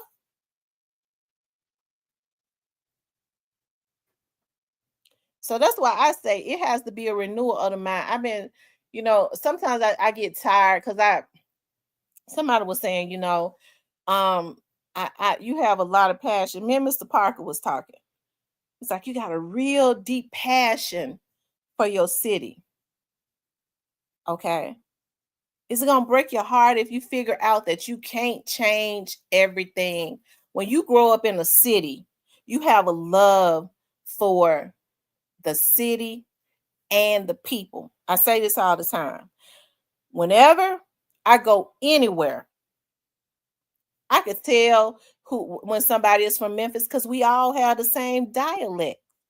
We all sound alike. We all have the same dialect. Just like when you go anywhere, like you can tell people that are from New Orleans. You could tell people that are from Atlanta. It's similar to that. I could tell when somebody is from Mississippi. Okay? But I have a love and a passion for my city. That's why I don't want it misrepresented. Right? It's really hurtful when you see that Memphis is a laughing stock. You see Memphis all over the news and stuff for a bunch of the crap that goes on in Memphis. And so it's sad to me when I'm consistently seeing these young adults being gunned down in the streets of Memphis. It's really hurtful to me, and it's a betrayal when you see politicians that come from out of the same areas that grew up in the same areas that these kids and these adults are dying in, and they do nothing but rob and steal and cheat when they get in office. When they've been knowing Memphis is in a state of emergency. Memphis is impoverished, and it's a lot of people in my city that's hurting because of the poverty. Okay? But then you have black politicians that get their black, nappy neck, cuckabug head asses in office, and the first thing they do is rob, steal, and cheat. And you grew up in some of these damn areas, so ain't nobody got to tell you. Your asses didn't grow up in the damn suburb. You motherfuckers grew up in the same areas that you represent. So ain't nobody got to tell you that these folks hurting. You grew up in the area, you know they hurting. And you steal? You get your ass in office, they vote you in, and you take from the inner cities. I got a damn issue with that. Because see, I get on here and talk about and cuss the Memphians out all day, but bitch, I represent and I'm riding for my city. Okay?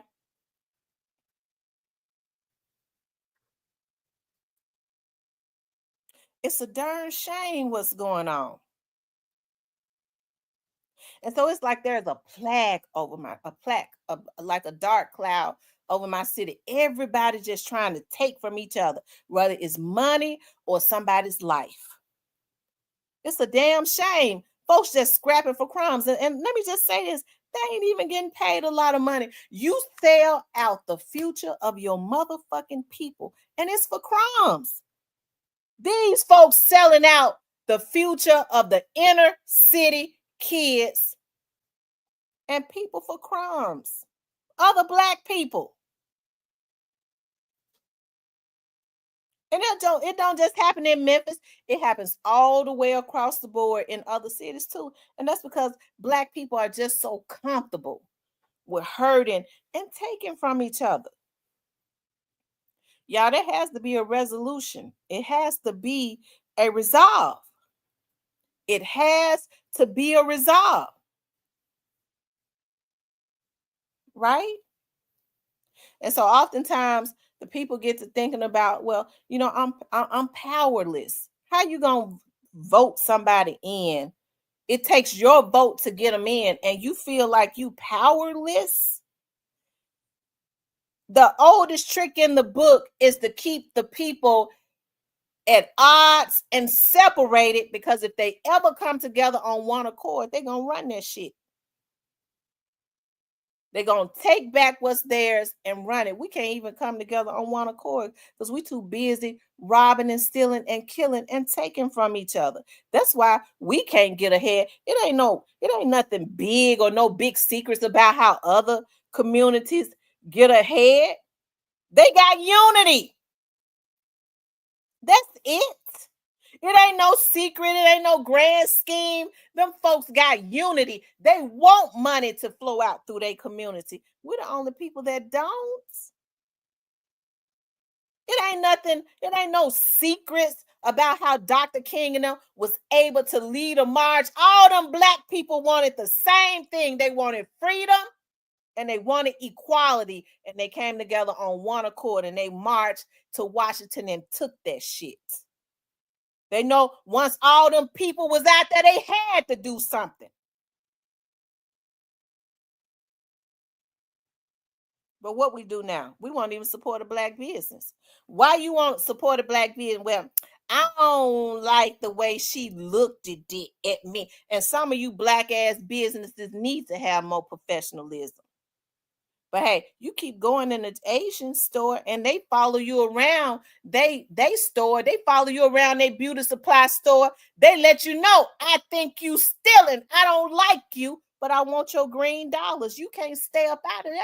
So why you can't support a black business? The Asians treat you like you garbage. And you can't stay out of there. You rather die than stop supporting them.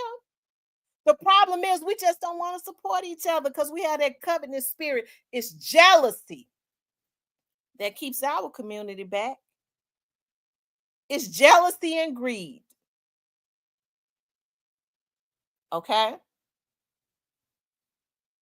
The mindset ain't these rich people over here got all this money. I'm gonna figure out a way that they got to give me some of that money. I'm gonna come up with a plan so good, a business plan so good, they're gonna have to spend it. No, that's not the mindset. It's well, she trying to, she got a little business and she thinks she doing good. That girl's struggling. She's struggling. She's trying to build a legacy. And you got other Black folks trying to figure out how you can kill her dream and her legacy and run her out of business. That's the problem in our damn community. I ain't gonna sugarcoat it. This is my damn blog. I'm gonna tell the truth. If you come on here, you're gonna listen to the truth. Because it's time for our community to wake up. It's got to be called out.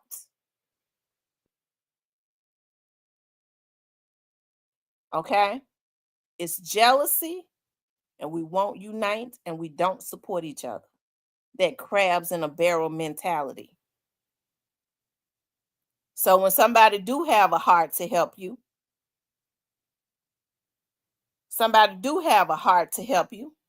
yeah, you know, I came up on her, motherfucker. You ain't, your drawers shitty, bitch. Your drawers is shitty, ho. You ain't even got washing powder to wash your shitty drawers. And you got the nerve to have a mentality that you use somebody instead of being thankful and trying to learn from that person so that you can build something for yourself and extend the olive branch to that person that helped you to come up, ho. But that's meant to, yeah, I used them. I came up off of them, and you can't even keep it when you get it because you didn't do it right. You can't use a person that's genuinely blessed, that extends the olive branch to you. That's the mentality in our community. And that's why ain't nobody getting nowhere. Yeah, I'm going to come up off of them. I'll use them. Okay? I like to hang around people that have stuff going on. And when they start dropping them jewels, especially as it relates to business, see, I don't like to really sit amongst a lot of people that are mediocre. It can't get, I want to be a millionaire, so it can't get me nowhere. I like to be around people that know a lot more than me, that's smarter than me, and that don't mind sharing their knowledge. All you got to do is show yourself approved and get around them. They got so much money. They have so much money coming in. You start asking them questions. Oh, I'm going to keep a secret. No, they don't do it like that. That's what the Negroes do that ain't got nothing. You start getting around them folks that's got money, whether they white or Black. The mindset is different. The language is different. Okay, the conversations are different. Thank you, the Black Barbie. And you don't get, yeah, I'm gonna use them. I'm gonna come up off of them now. Can you show me how to do this? You get around there, you shut up and you start listening and learn something. And then when you get to where you want to go, you go back and you, if you want to, you extend the olive branch. They have so much money, they don't want it. All they want to know is they happy with saying, I'm glad I was able to help you, sister. I'm glad I was able to help you. You just keep getting better and better because they know their money gonna keep coming in to them. They don't need nothing you got. But they'll show you, get up on the people that teach you that knowledge. And don't have that, yeah, I came up off of them. Yeah, I got around them. I figured it out. Yeah, I use them. That's the mentality of a Negro that ain't got shit, ain't gonna have shit, and ain't going nowhere. Okay? That's the problem within our community. People don't know how to take the jewels that you give them and go build something for themselves. They want to consistently use you up until they have depleted you. Break it down, break them. Oh, Lord, don't get me started because y'all know I'll go South Memphis. Break it down, break them. Girl, you got 7, 8 kids. You sitting up still talking about break a nigga, break them. You need to be trying to do something for yourself. You get a man that's interested in you, you ought to be happy with 8 kids. I'm gonna preach the truth, okay? You ought to be happy. But instead, you sitting your ghetto ass around talking about break a nigga, break them. When you ought to be happy that somebody looking at you and want you with 8 kids, okay? But that's the mentality of our people. And I ain't saying nobody won't want you with 8 kids, okay? But if you get somebody that's good to you, that's willing to help you to go somewhere in life, you ought to be happy instead of having that mindset of breaking them.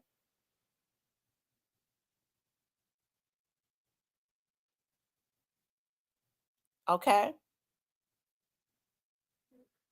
So that's what's going on with our community. Okay, that's what's going on with our community. Ain't nobody putting no wisdom into the atmosphere no more. Every other person is just stupid. They talk stupid and they act stupid. It ain't no real wisdom being put into the atmosphere. These folks are encouraging these younger folks to go out and do stupid stuff. Girl, you get to, because I used to, I guess I'm just green. I used to wonder, dog, how these girls can just go and lay with a man. I was so green. When they first started putting that stuff on Facebook about $40, I got my own $40. I got to looking at it, I was like, dog, why everybody talk about they got $40? $40, that's just 220s. What in the hell are they talking about? Y'all, I never in my a million years would have ever thought that these folks was talking about these girls was going sleeping with folks for $40. Y'all, I never could understand how these young women could go and sell their precious bodies for any amount of money, right?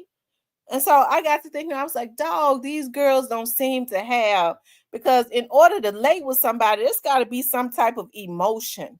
I mean, you're exchanging energies and all of that stuff. And just to be consistently getting in and out of bed with somebody, giving up your heaven, and you don't think nothing of it, there's something wrong with that. And so I got to paying close attention. I was like, dog, you see these girls on social media? Because I'm gonna tell you something right now. I dared one of mine to be on social media. They don't do it now with their damn tongue hanging out their mouth. When they had that phase where they was taking pictures with their tongue and shit hanging out, I told my daughters, I wish you would. I wish I see and one of you with your tongue hanging out your mouth, taking a picture on social media. You gonna wish you hadn't. Okay. But you see these girls with their tongue, I guess advertising their mouth. Okay, I guess advertising their mouth. I guess when you take pictures with your tongue hanging out, that's I guess trying to tempt somebody, a John or something. This, I guess this is what my mouth can do. I don't know. Okay. But you get to wondering about, where are their mothers at? You get to thinking about, where are their mothers at? Okay. I wonder, do their moms know that they doing this? And then you get to looking at scrolling down their page and you realize mama in the picture with them. So ain't nobody really putting no wisdom into the atmosphere, because mama ain't got no wisdom either. She ain't been taught nothing. So she telling her daughter it's okay to go and sleep around so that they can get their rent paid. And what's even worse is she telling her daughter that's what God gave you that for you to get your rent paid. Ain't that some shit?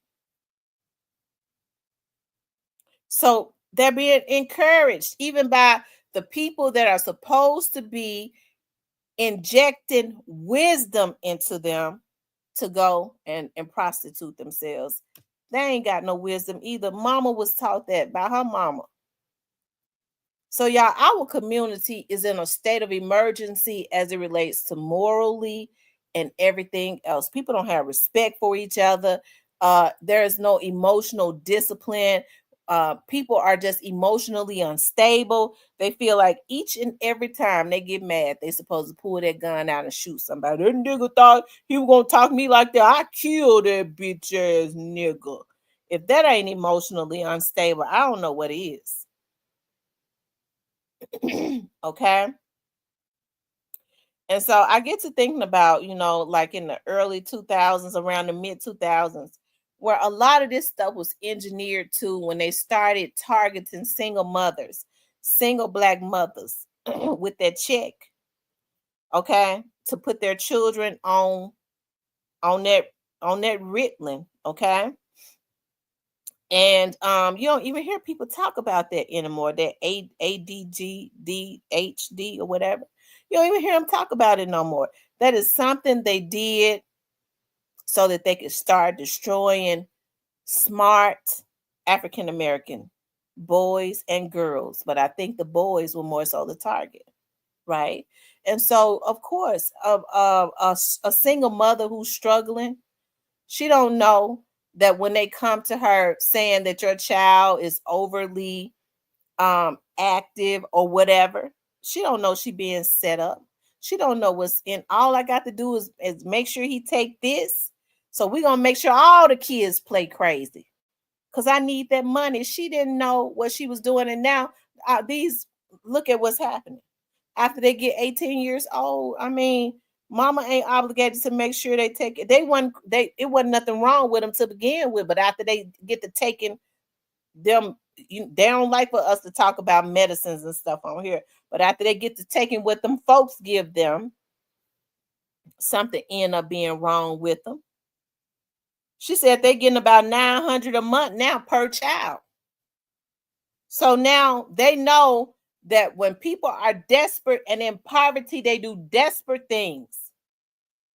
It's almost like they're giving their kids up as a sacrifice. At this point, it's too much information out there for folks to be going and getting that check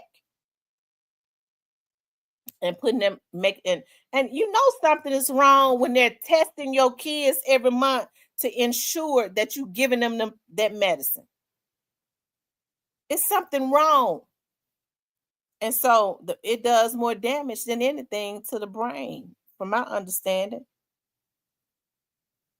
And so now what we're seeing now is a result of that. Because after 18, mama don't care if he take them pills or not. She can't get the check no more.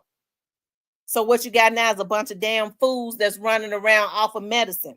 Okay, that's what's going on. They really don't care about nothing because it did something to them. Okay, I'll always believe that. That's what it was, some type of experiment. That's what they do to our community, and they always go into the projects and into the hoods and the low income because they know the morale is low.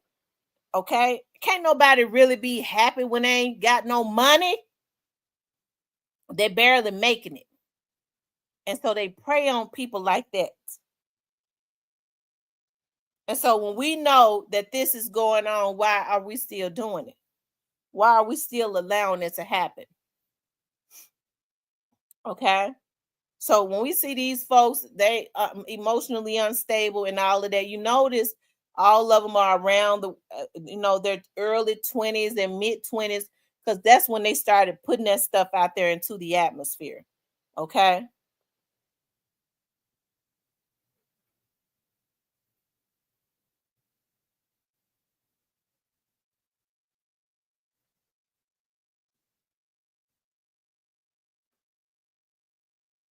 So that's why I say our people need help, y'all.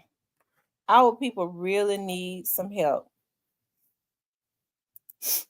Y'all make sure y'all hit the like button for me, okay?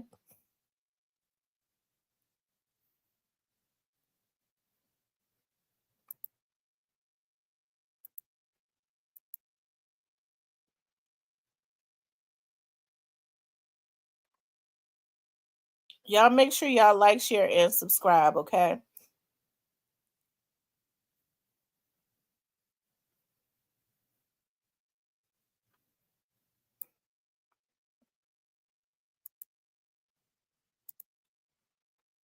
Thank you, the Black Barbie. I forgot that I had a goal that I put up there.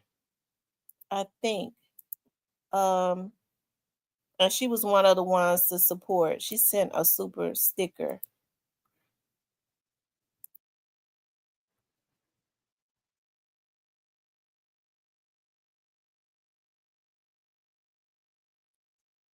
I wonder why it's not showing that. She sent a super sticker.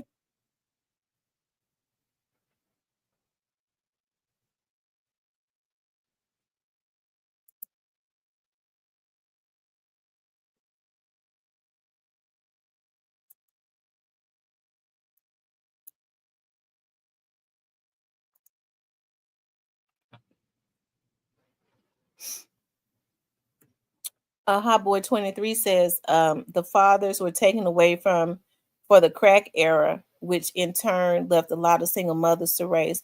I'm gonna tell y'all something. A lot of mothers have gotten because it's you're right, in the crack era, that's what happened. And so many black women have gotten used to raising children without fathers, to the fact that they feel like they haven't seen it really, because they took away, and that's, I feel like that's what they wanted to do to the black community, take away what the family structure and dynamic look like. And so now you hear a lot of black women talking about, well, I don't need no man. No, you need a man in that house, because a good man and a good father brings structure to his home. So he is needed.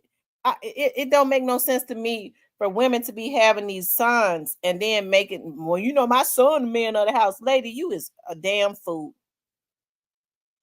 Ain't no son, ain't your son ain't got no business.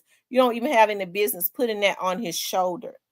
Women, need men in the house, good men, not men that think they're gonna be living off of a damn woman. Not you, motherfucker, not you. I'm talking about good men that understand that they are the ones that structure their homes. They're supposed to be the head of the household. They're supposed to be the providers. They keep the kids in mind. The woman is the model of the household. She keeps the house in order, right? But he brings structure to that household. And if you notice, that's what a lot of kids don't have, and that structure. That structure. And so when they get around here and they get to telling, these women, I'm independent, I'm strong. Yeah, a lot of women are independent because that's what we have to be. But I want a man to bring some structure.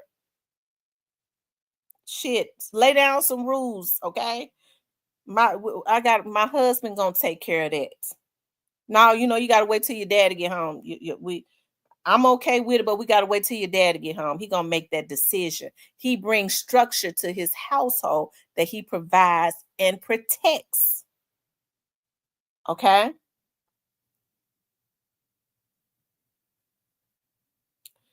They don't have that no more. Right? And so you got strong women because they have to be strong. They don't even realize that they that they need what's needed. Because if there was a strong structure in that house, I'm willing to bet you a lot of these boys would turn out a lot better. Ain't no OG gonna feel comfortable enough when there's a strong structure in that household to come to nobody's damn son and tell him, I'm gonna pay you to go do a hit. He ain't gonna do that. He know he got daddy at home. And dad is subject to come and talk to him, because that's what real men do. He ain't gonna do that. He got a father in that household, and he's a strong presence. He gonna know, as a matter of fact, by the way his daddy has taught him to carry himself, that he can't even ask him that. It's some people that you can look at and how they carry themselves. You already know it's certain things you can't ask them to do. You ain't gonna, what you would ask somebody else to do, you can't ask them to do it. Right?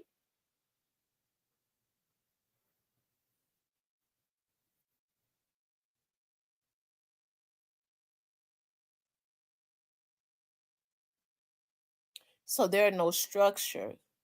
There's no structure. Women, we're the models. We set the tone for the house, right?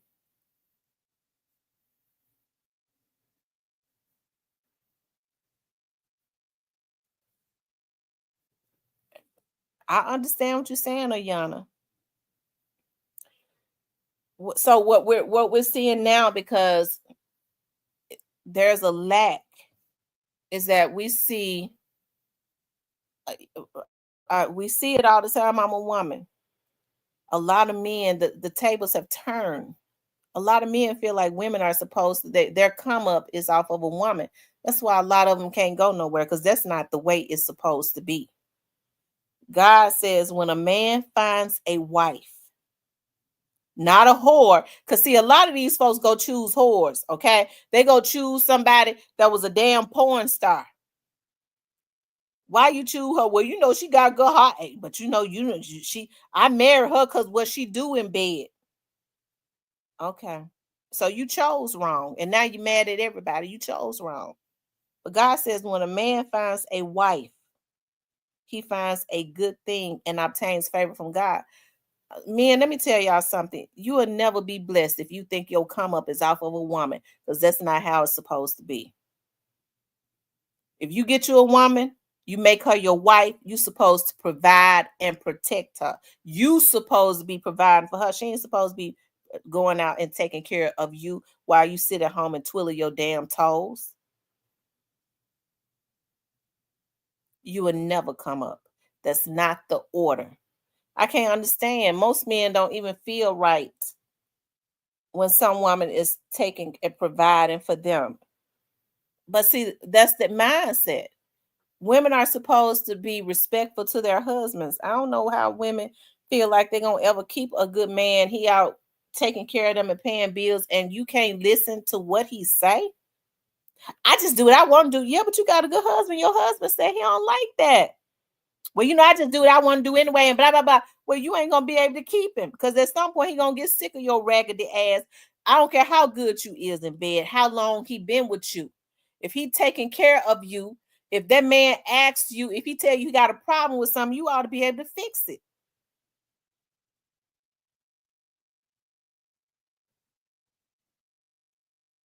You ought to be able to fix it.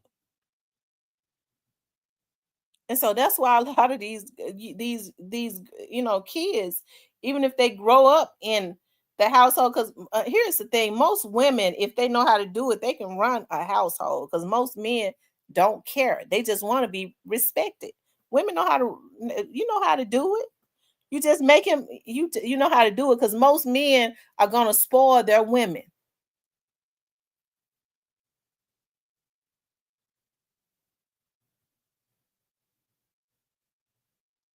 Okay.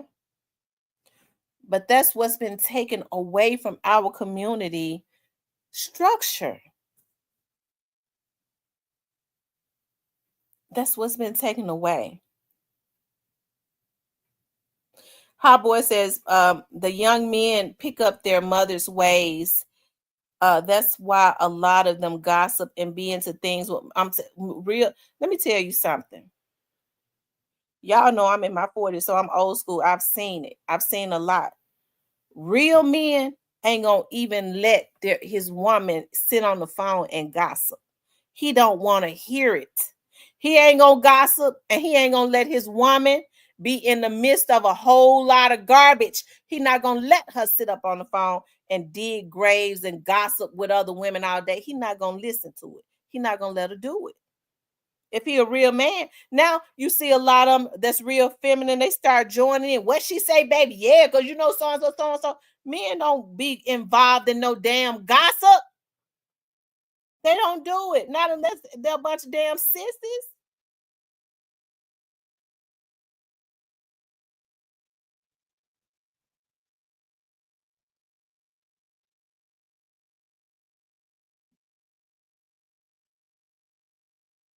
They're not gonna do it.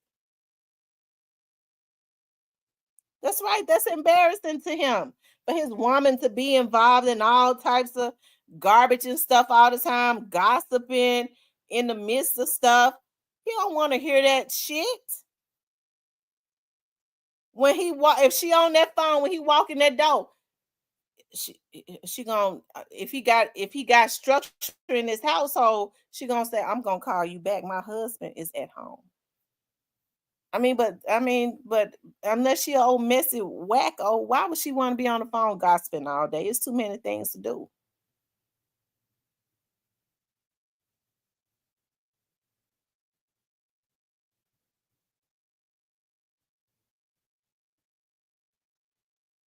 That's right, too pretty, Miss Kitty. Go clean the toilet.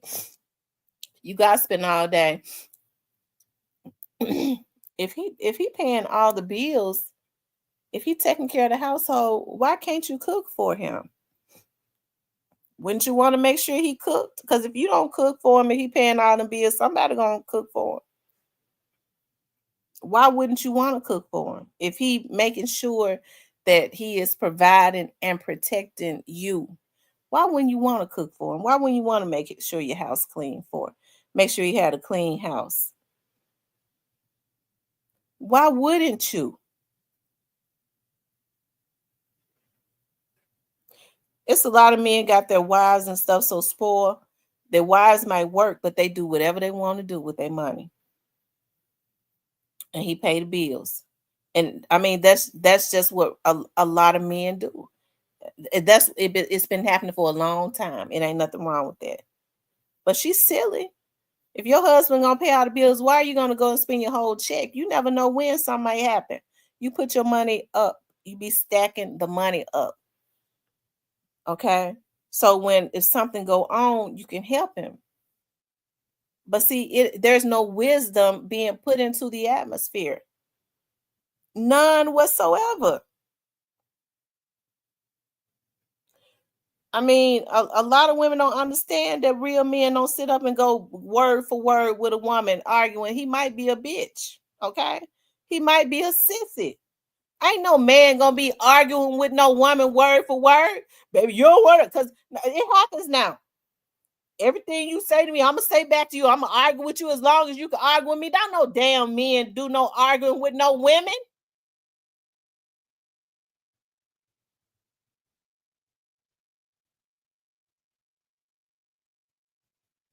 You get around the real masculine men. I grew up around male cousins. They think it is beneath them to even be arguing with a woman.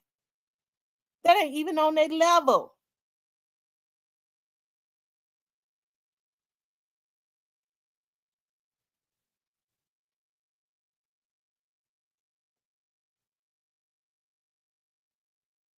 That's true, Jay. I agree.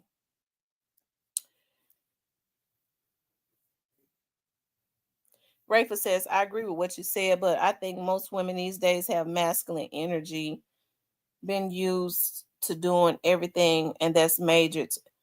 Oftentimes when you get with a woman and she's been by herself and she's been taking care of herself for a long time, she might have masculine energy because some women don't know when it's safe to just relinquish all of that, having to fend for myself and do everything for myself. It might take them a minute because they're so used to doing it. It becomes a problem when they just refuse to do it, especially when you know it's safe to do it. At this point, a God can send me a man. That's his job now to do all of, to protect, do all of that. He gonna do this. I ain't. I think it's a. I think it's a damn shame now, because I mean, you can't just have a pair of pants when you get you a man and you still got to pay a yard man. He can't even go cut the grass. It's something wrong with that. I mean, me personally, I'm not, unless he crippled. And even if he is, he ought to be able to get hop his ass up on a lawnmower, get him a riding lawnmower, and he can move his arms to do the steering wheel thing. Shit, it's something wrong with that. Women are choosing wrong too, and then they have the nerve to get mad and talk about all men are no good when they chose the wrong men. They choosing these sorry jokers. He ain't no good. He won't even cut the grass. You should have got rid of him when you realized he went talking about he don't want to cut the grass because his hands gonna get dirty. You should have got rid of him. Okay. Aha Boy says that's why the woman was always considered the backbone. She had it when the family needed a little glue, but the man always paid all the bills in the house, not half. But absolutely, absolutely, and she was wise with putting, because you never know when a person might get sick. I mean, if your husband is paying all the bills and stuff, you know, and you putting your money up, you're able to do more stuff. I mean, that's just what I think. That's what I believe. So when he said, "Baby, I want to, it's time for, I want to go take a vacation or something like that." Okay, you got a man that's taking care of you 24/7 all year round. Bitch, you better go book that trip.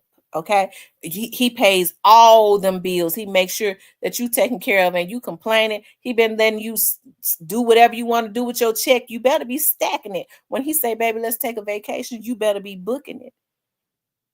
Jimmy paid every bill in that house, and he take care of me. My husband say he want a vacation, and I'm booking it.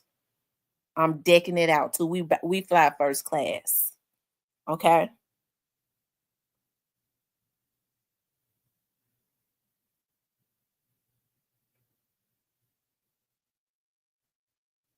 But see, it ain't no wisdom being put into the atmosphere. A lot of these girls are letting men use them.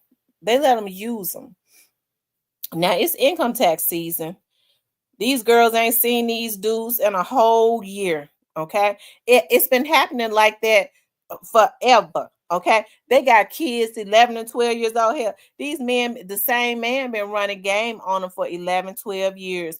He do the same thing every year. He leaves after he spent her income tax, and he comes back and start calling her around the end of November, around Thanksgiving time, because he want to get in good so he can get him a Christmas gift. Okay.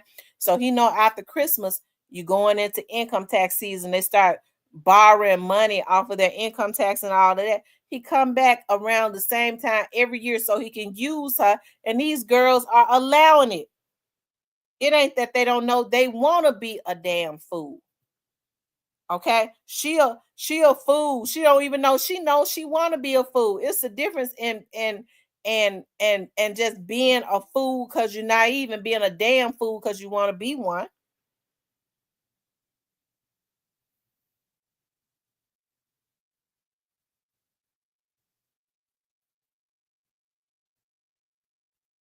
Okay.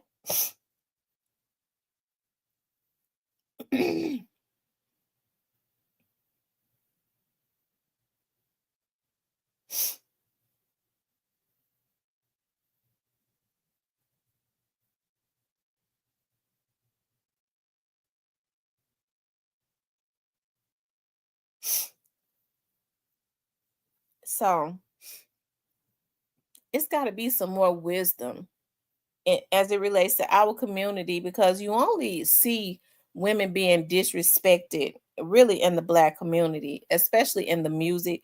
These boys can't even get a deal unless they're disrespecting women. A deal breaker for me. I don't. I hate. I hate a man that think that he could call me out of my name. I always hate him. Okay, I don't deal with men like that.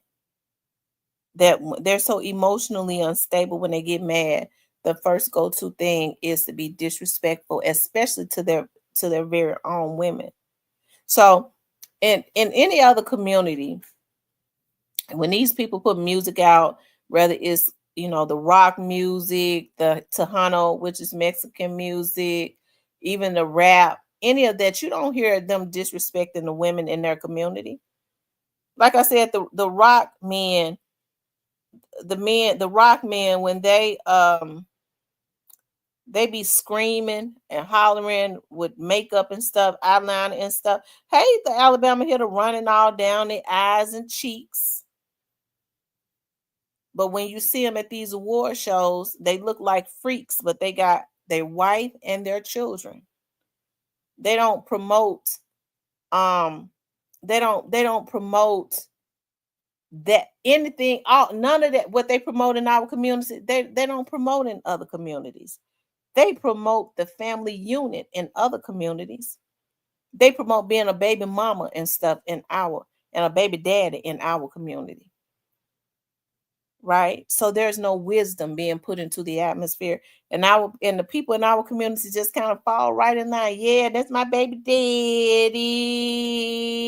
Yeah, that's my baby mama. I'm be a baby mama. All that stuff. They ain't saying nothing about get you a husband, a good husband, not a pair of pants. Get you a good wife that knows how to take care of a household and that you can trust in helping to raise your kids right. It's not being promoted because people are not taught. Girls were taught from the time that they was little girls. They used to be trained and taught how to be a wife.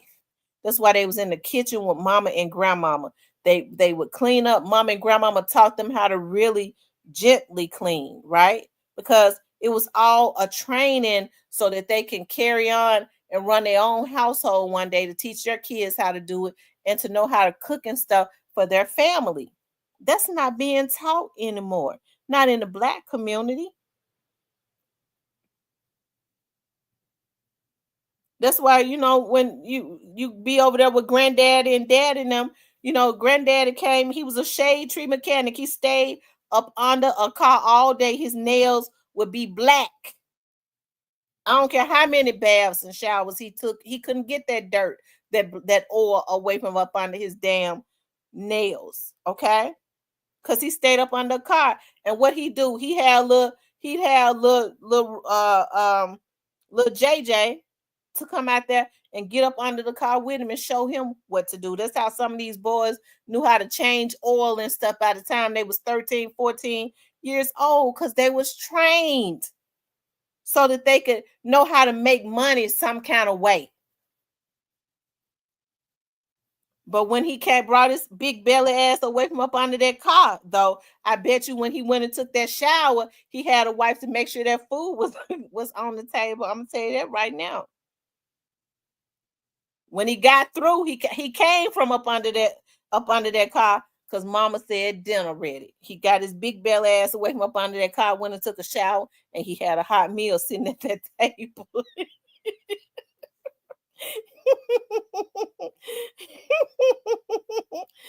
Oh my goodness. But stuff like that is not being promoted in our community anymore. I can make an argument that college affected our community household. Right, because we allowed them to take track. See, that's what the school board need to be doing. Lord, I should have ran for school board. Lord, why y'all, I'm going to run for school board. I want y'all to support me because I'm going to tell y'all something. I just thought about that. I need to run for school board, okay? Because what they did was they took the technical schools away so that they could consistently steal the money.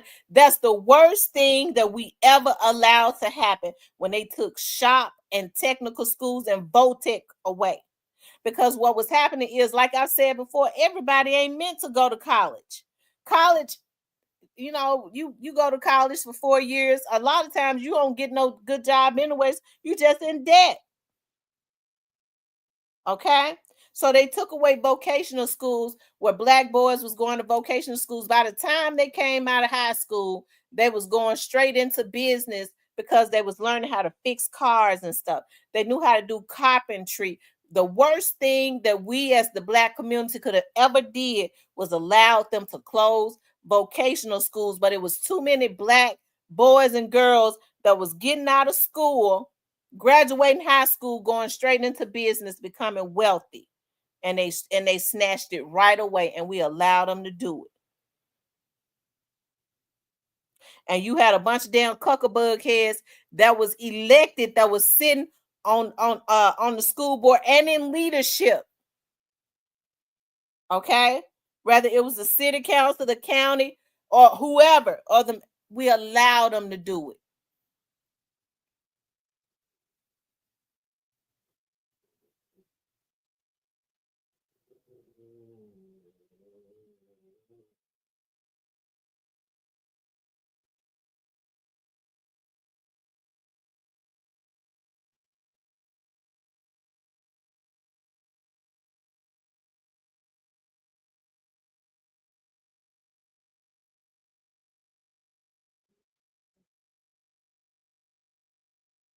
Okay.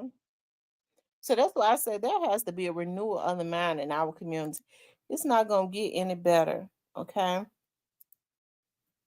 until we change our mindset. We don't have a choice if we're going to move forward. We don't have a choice if we're going to move forward.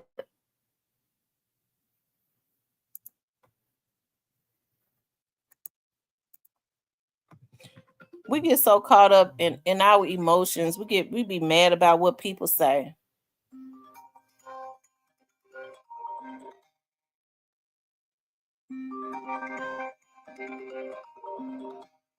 Okay, we be getting mad about what people say. We put a lot of emotions into what people say that we don't like, and we be all up in arms. And folks, listen, I just think we get caught up in being worried about things that don't mean a hill of beans, y'all. We got bigger fish to fry. We do. We got bigger fish to fry.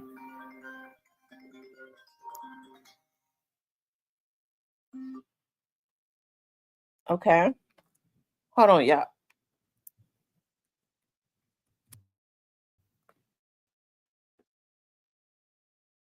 Y'all hit the like button.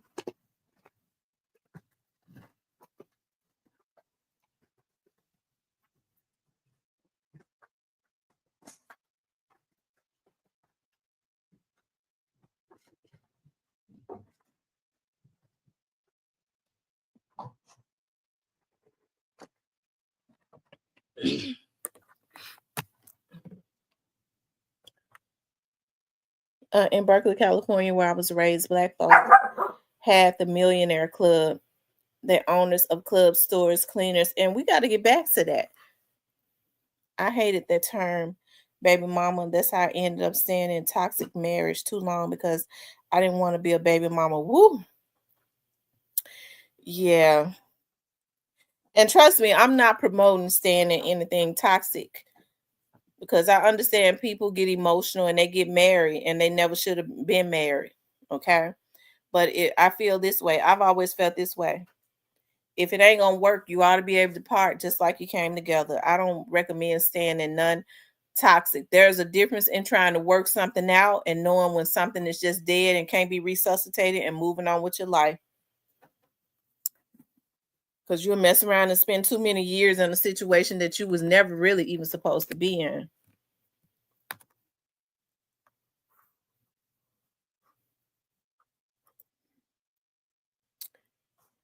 If that heifer doesn't need a man, she wants a woman. I tell you. Lord have mercy. Lord, Lord, Lord.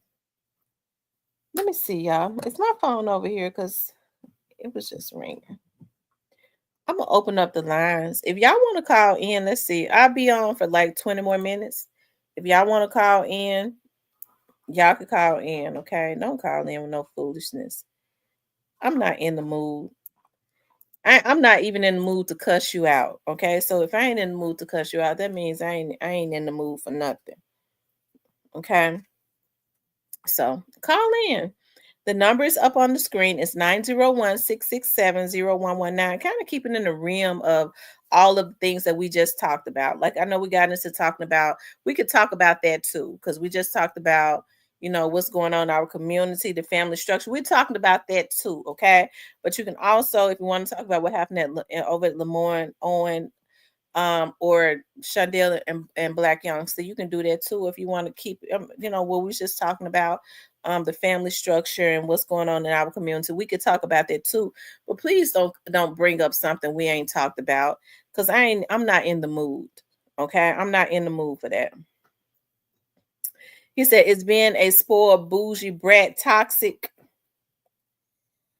But I don't think it's toxic, Mr. Parker. I don't think that is toxic. I don't think so. Rose Flippin says, "What I miss is the Black Panthers." Y'all, the number's up. It's over. It's 160 people up in here. So I know y'all in here, okay? So y'all can definitely call in, okay? You don't have to be afraid to call in. I appreciate all of the people, that was in the chat today. I was loaded with people in the chat today. I saw Too Pretty Miss Kitty, Mr. Parker, Rose Flippin, Rayford Williams, Jay, Hot Boy 23. Who else? Y'all, who else is in here? Come out of the bushes. I don't bite. I'm really a nice person. The Black Barbie, Too Pretty Miss Kitty, G Sup M, Jessup M.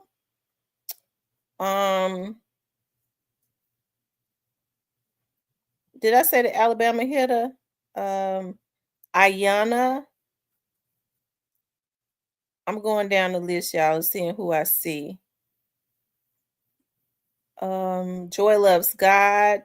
I saw Diane in here. I saw I Am She Johnson in here. I saw Little Miss Muffin. I saw McName Ace. I saw Kenny in here. The Real in here. A lot of those girls talking to more than one man, so they're not going to get the help they want. Yeah. Demetric is in here. There was a shooting over at Lemoyne Owen, and they labeled it as a mass shooting where 2 people had lost their life and 3 people are in critical condition. But it happened directly across the street. The Real is in here. It happened directly across the street from Lemoyne Owen College. Nothing is in here. Thank you for the $10. Nothing. Sorry, I miss you all again. Keep rolling, Miss T. Thank you for the $10 super sticker. And another, the Black Barbie sent in a $9.99 super sticker. I appreciate you guys so much for supporting the channel. It makes me so happy.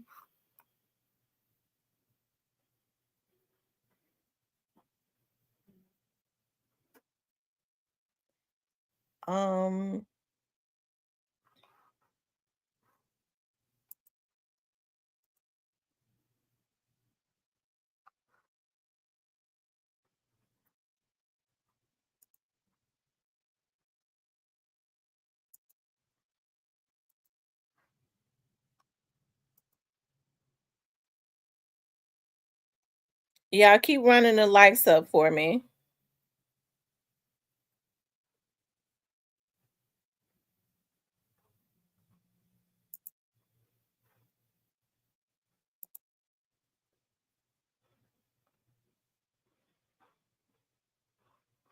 Rochelle is in here. Right, T. I lost a decade to toxicity. Hey, Nika C. Wow. Sometimes we do that, Rochelle, because we don't want to let go because we be feeling like if I let this go, I'm going to get something, it's going to be worse. Sometimes that's how our mindset is, especially we have a lot invested in something. Sometimes it's not so easy. But once you make up your mind, you take that first step, God take the rest. Dang, I gotta run this live back and catch up. I bet it was all him, right, Ro?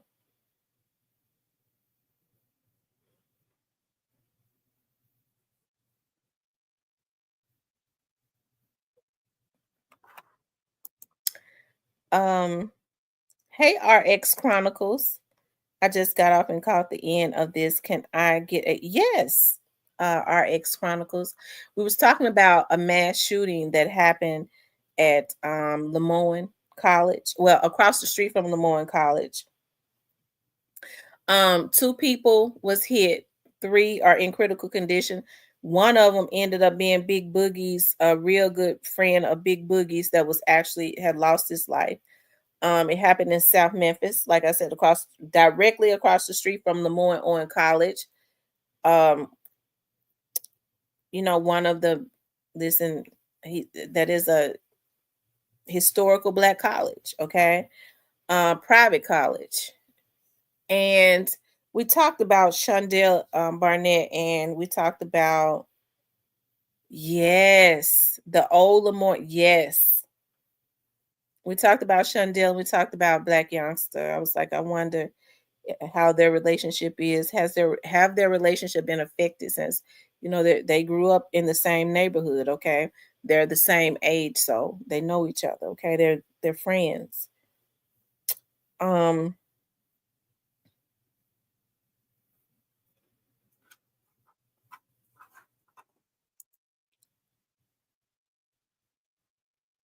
so yeah.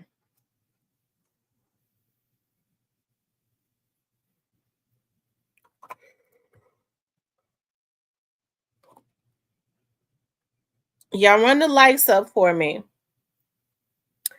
I appreciate you all being in here. Like I said, if y'all want to support the channel, you can hit the super sticker or the super chat. Okay. So far, I don't know why the two not showing up. There was a goal of 10 stickers. So far, we have two. I appreciate that. The Black Barbie and nothing. Demetri Caldwell says Blac Youngsta in trouble. Yeah, Demetri, he in trouble. He is. He's in trouble. Super Pretty Miss Kitty said exactly. Y'all keep running the likes up for me, okay? Keep running up the likes. Keep running them up until you can't run them up no more. The likes are yeah, that's dope for sure.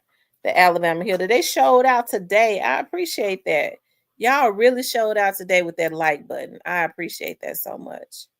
Y'all absolutely rock. And I be loving it when the people come out of the bushes and kind of congregate with us. I mean, you don't have to hide in the bushes. I be happy when people come out and congregate and all of that good stuff, right? When people come out and congregate and all of that good stuff.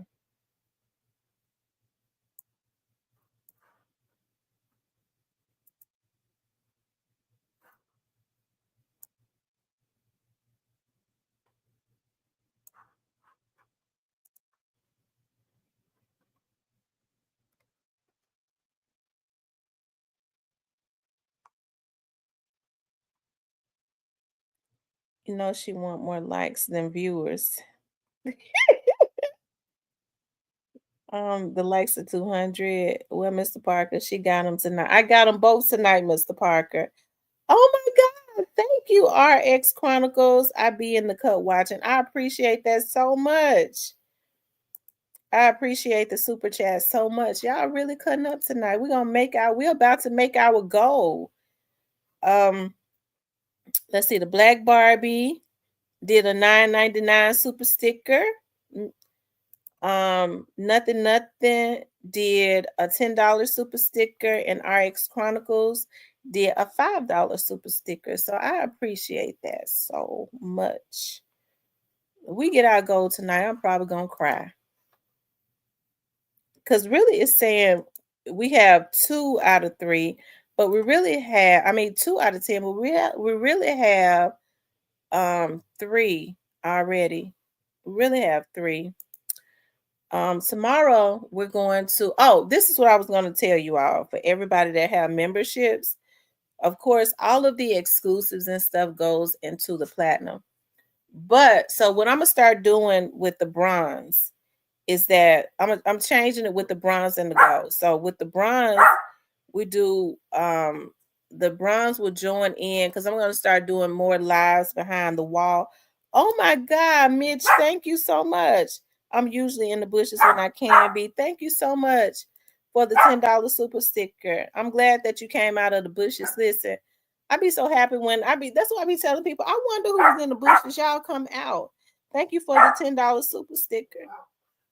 I got all these chocolatey cute girls in my chat. Y'all know we chocolate, but all women, regardless of what their skin tone is beautiful. Don't get me, don't be getting me wrong or whatever. But y'all know I'm chocolate, So I be wanting the chocolate gang to step out too. Chocolate and cute.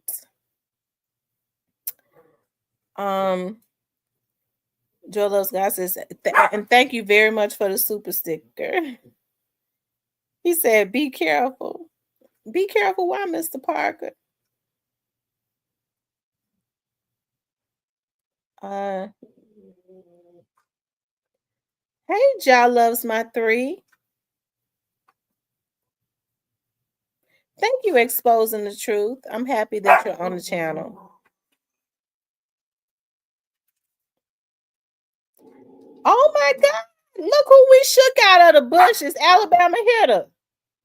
Alabama hitter. Look at who we shook out of the bushes. Jeff Lee. I haven't seen you in here in a long time, Jeff Lee. Welcome. I'm glad you came out of the bushes today. I had not seen you in a long time. Nika C. Tam, I will be at work listening, and we're not supposed to have our phone, so I'll be sneaking. Okay. All right. Nika C. Ja Loves My 3 says hospital was off the chain today. What happened at the hospital, Ja Loves My 3?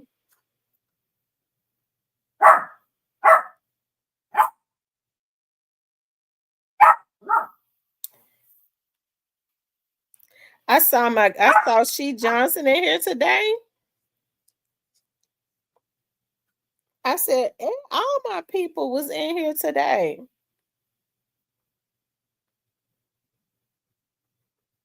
I still haven't seen New to You. I'm gonna have to go and find New to You. Because when I don't see people in here in a while, I have to go looking for them to make sure they're okay. I saw Magnane Mason here today. Magnane Mason, that's my little son. I thought that he was saying, and I'm glad that Kenny clarified that, because I was looking at I was glancing at somebody had titled that Shundale Barnett turned himself in and got the money. I thought that's what Magnane Ace was talking about. I thought that's what he was saying, but he was saying that he got the money off of Straight Drop. Absolutely 100%. Yes, I believe that 100%. He is absolutely right.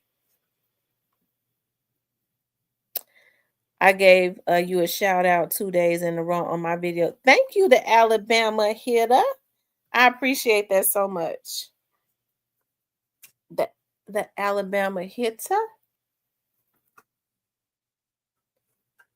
Hitter, I was looking at that video you did on Honeycomb Bracy the other day. I like that video. They I think the name of it was they trying to bury him alive or something like that.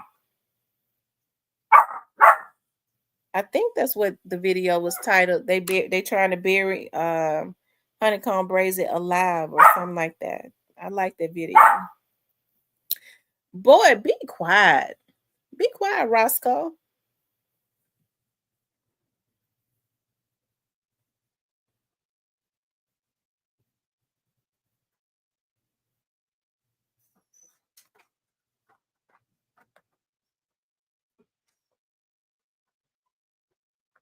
Help Tamara to reach his super sticker goal. Only 7 more.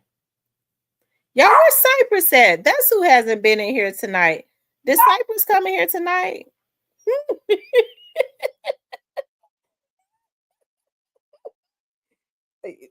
Exposing the Truth. You asked me, have I haven't seen it. I haven't seen that video.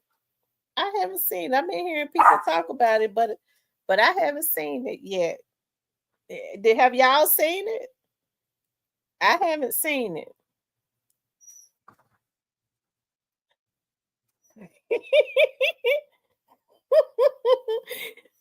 John Loves My 3 says it's so sad, 2 deceased and 1 young lady. I've been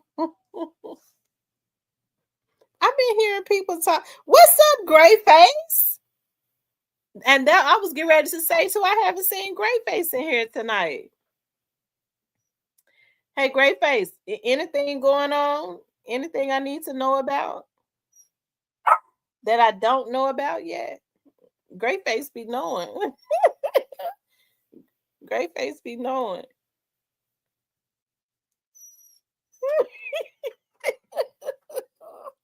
Oh Lord. Now I've been here. I gave you a shout out on a video I'm posting tomorrow. Thank you, Mr. Parker.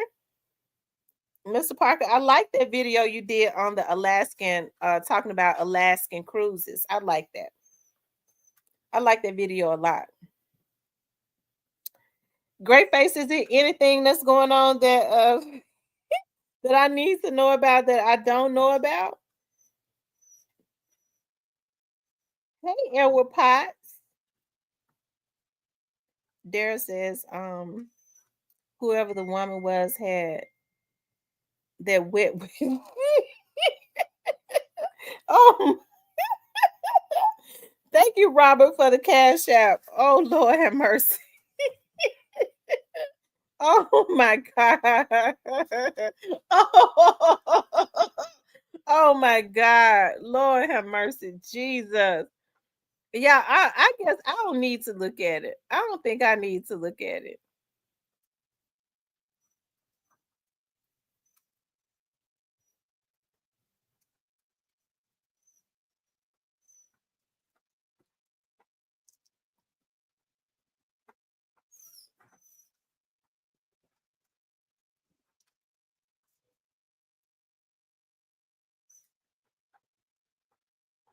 Um, the Alabama hitter said Shundale got a Olin Mills mugshot. That boy ain't have a care in the world.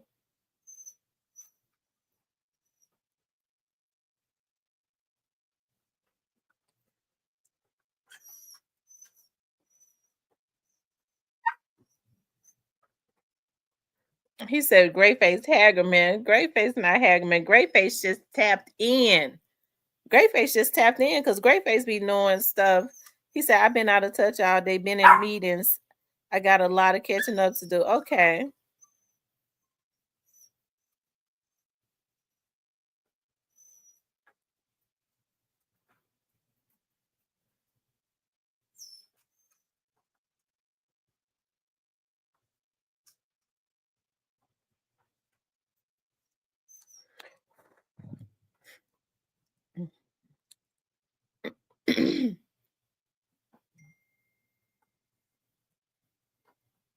Hold on, y'all.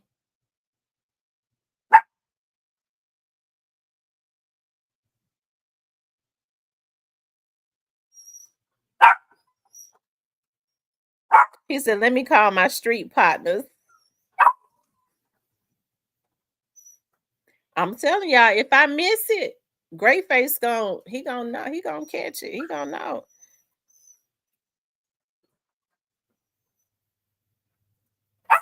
He don't miss nothing because he be seeing some stuff that he be knowing. Great Face, I'm gonna send you an email because you said something. Great Face, you said something yesterday that that I wanted to ask you a question about, but I just don't want to ask you a question on here. I'm gonna send you an email.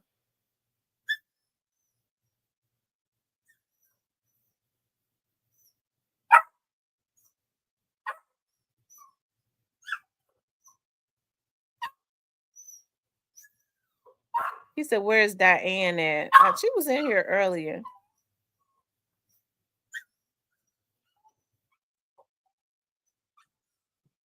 Dub JJ says, it's good to see you laughing and in a good mood. Stop letting people get you off your swear. That's true, Dub JJ. I feel happy when it's I love it when I can laugh and have fun and everybody is on their grown folk stuff. And we could just have fun. That's what I be wanting to do. You know, I don't be having issues with people having their own opinions about stuff in here. Like I said, we just agree to disagree and go on, and we could laugh and have fun and have good dialogue and conversation. That's all I ever wanted.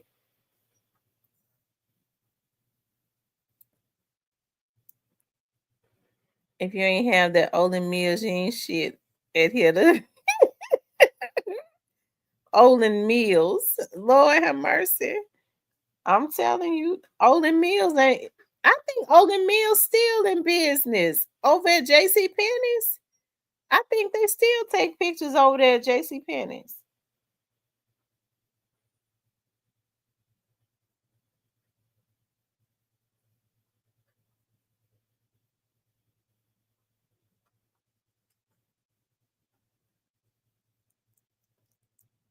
I'm surprised J.C. Penney's ain't even gone out of business.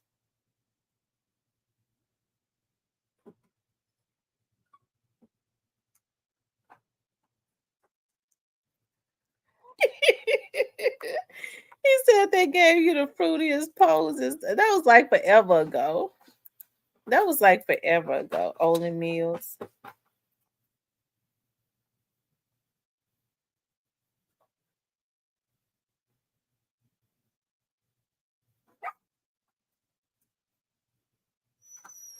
So anyway, y'all. So do y'all think that Blac Youngsta and Shundale Barnett gonna remain friends? I wonder if their friendship is still intact right about now.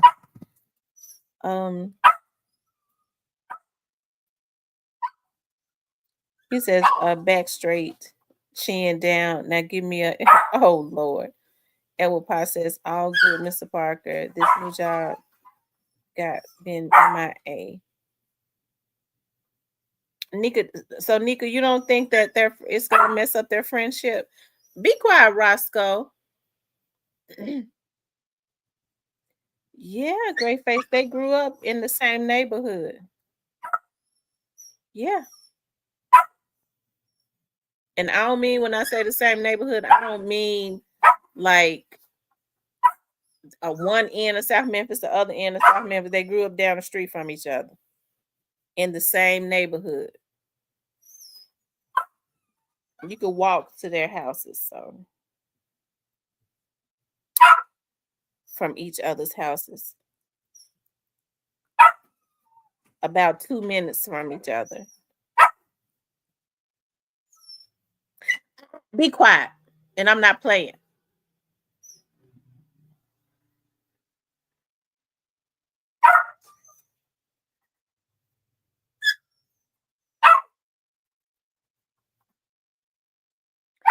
So that's what I was saying. I was just wondering.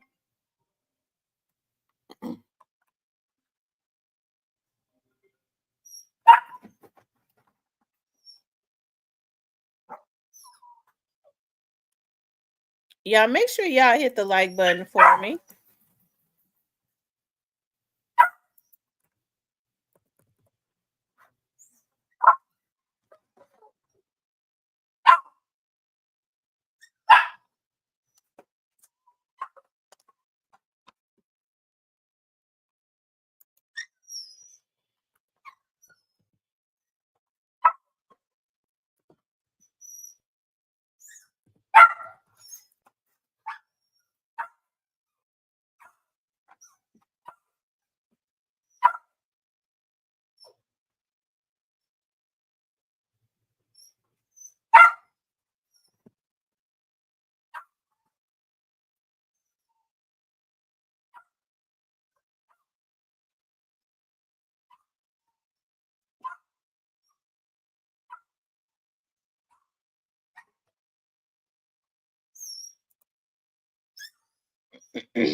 He says, what breed of dogs are those?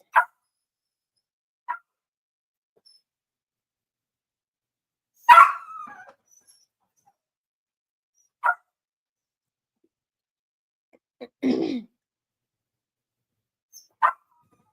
says, so if your friend told on you and got you a life sentence, would you mess up you guys' relationships? Do you think he would ever use his jailhouse home minutes? I don't know if he told on him. I'm wondering. I don't know.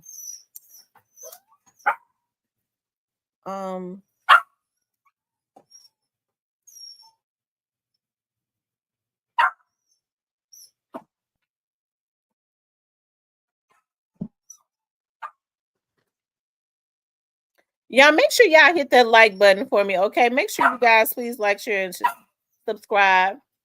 It's a Yorkie, GMF. It's a Yorkie, and I'm sick of him too.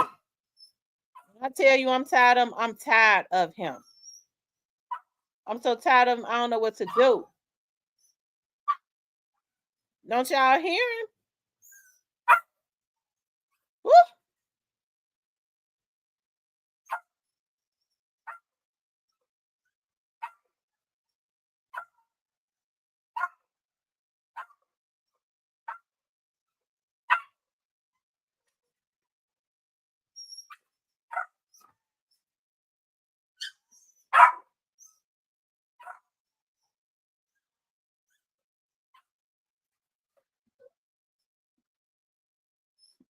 Lord have mercy. Hold on, y'all.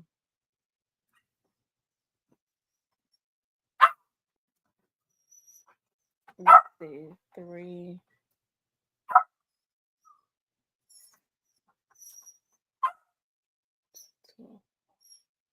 Hold on, y'all.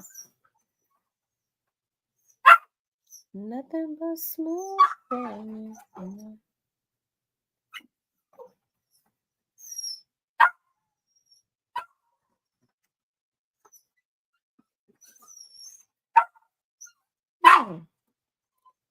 Cherry said, "Forever." I know he's spoiled. Though. I'm gonna tell y'all how he's so spoiled.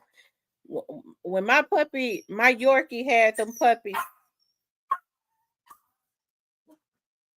Yes, they need a lot of attention. See, he was the oldest, but he moved slow. Okay, so he was real timid and all of that. So when he was when my Yorkie had them Yorkies, I was supposed to sell them, and then I sold 2 of them, and then I cried like a baby and couldn't sell the rest of them. And I tried to get the man that bought the last one to bring him back to me, and I would give him his money back, but he wouldn't do it. And so I said I wasn't gonna breed her no more because it hurts because you get so attached to him. So because he was slow, he was still crawling on his belly, and the other puppies had started walking and all of that. I would put him on my shoulder and pet him on his back and rock him like he was a baby. He would lay his head on my shoulder and I would rock him all day. And now he barks all the time now. Cause I can't put him on my shoulder and burp him and rock him like he a baby and rock him to sleep and stuff. So now he just barks and barks and barks all the time about to run me crazy. Okay, I can't. He about to run me crazy. So I think I did that to him. Right when I think I spoiled him. That's what I think. I think that I spoiled him. Okay.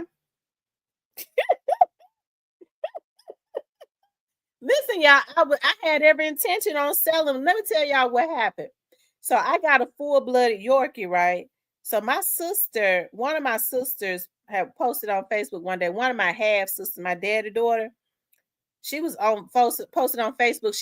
She's got a toy Yorkie, a miniature toy Yorkie. So she posted on Facebook that she was getting ready to sell her Yorkie. So I called her. I was like, "What's going on? Why are you selling him?" And she was crying. So I'm getting ready to divorce my husband. So my mama, I got to move in with my mama. She said I can't bring him. I really wish I could find somebody to keep him. I said, I'll keep him. I said, don't sell your toy Yorkie.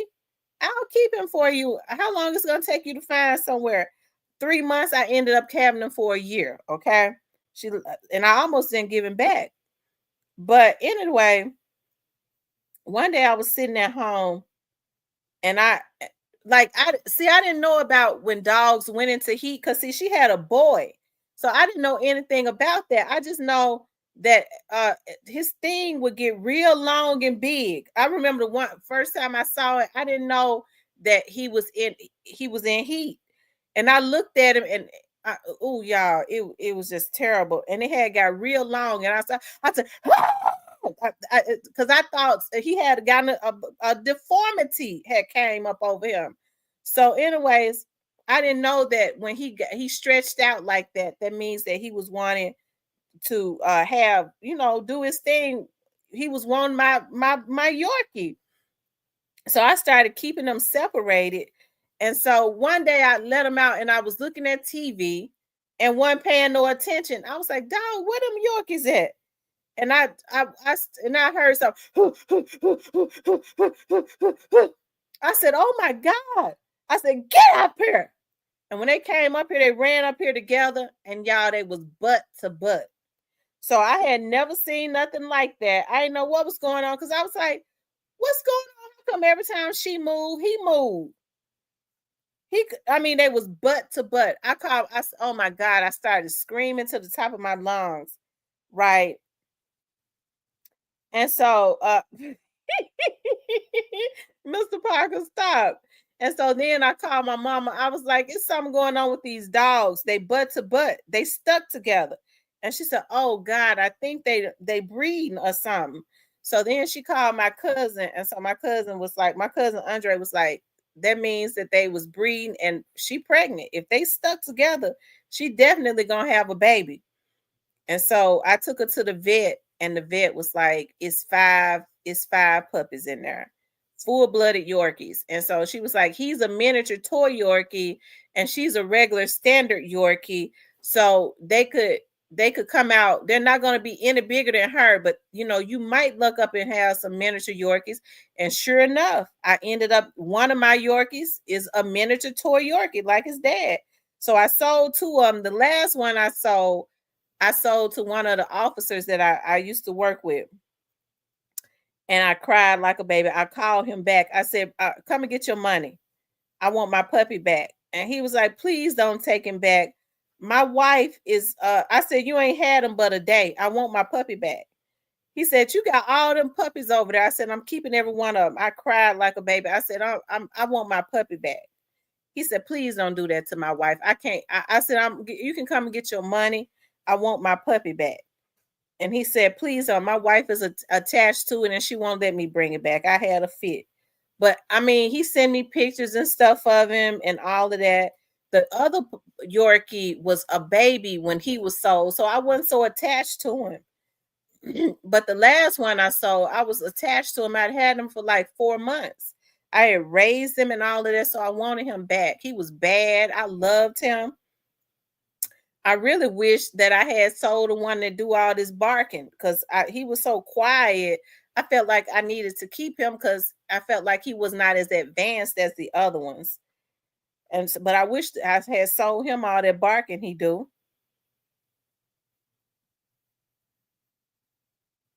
Now I wish I had not sold none of them. I wish I could have kept all of them because I love them all.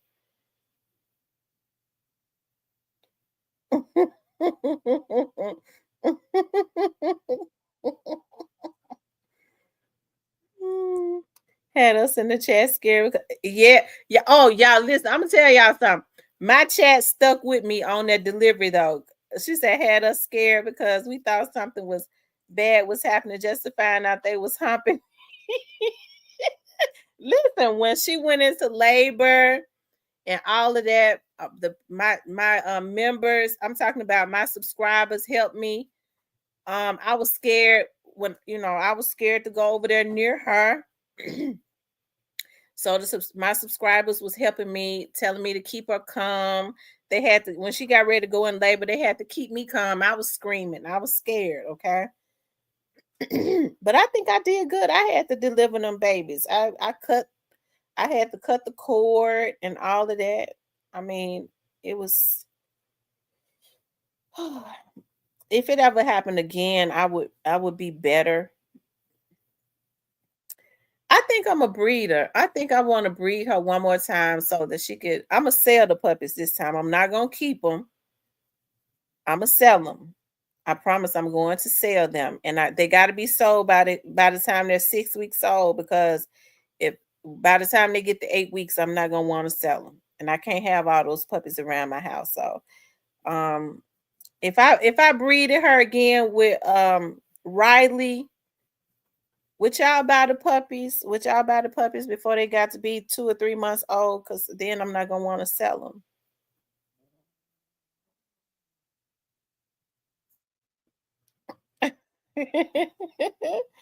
Oh Lord, I deliver my litters, but the mom does all the work. Really, she bites off the cord and eats the sack. Really? She probably would have bit off the cord, but and I was just shaking and crying. I mean, it was. She probably could have did it all on her own. I probably should have just left her alone.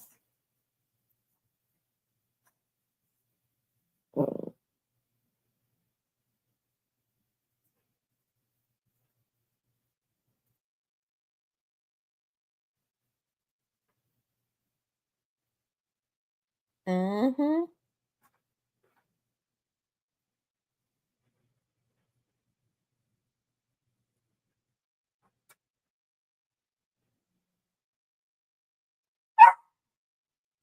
I think I want to breed her again.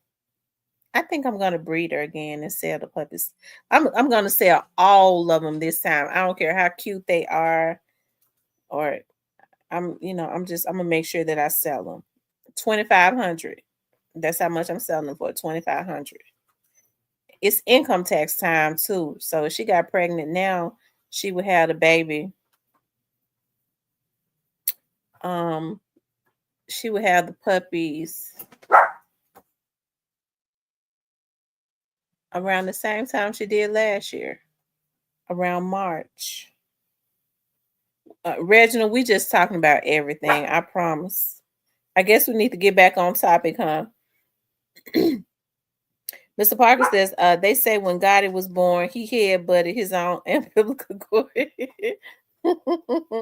He sure got a big head, don't he?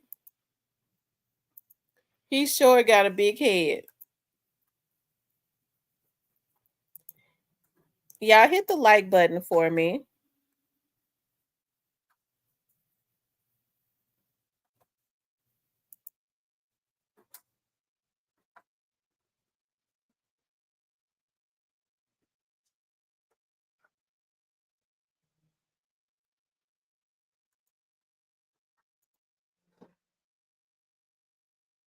Um,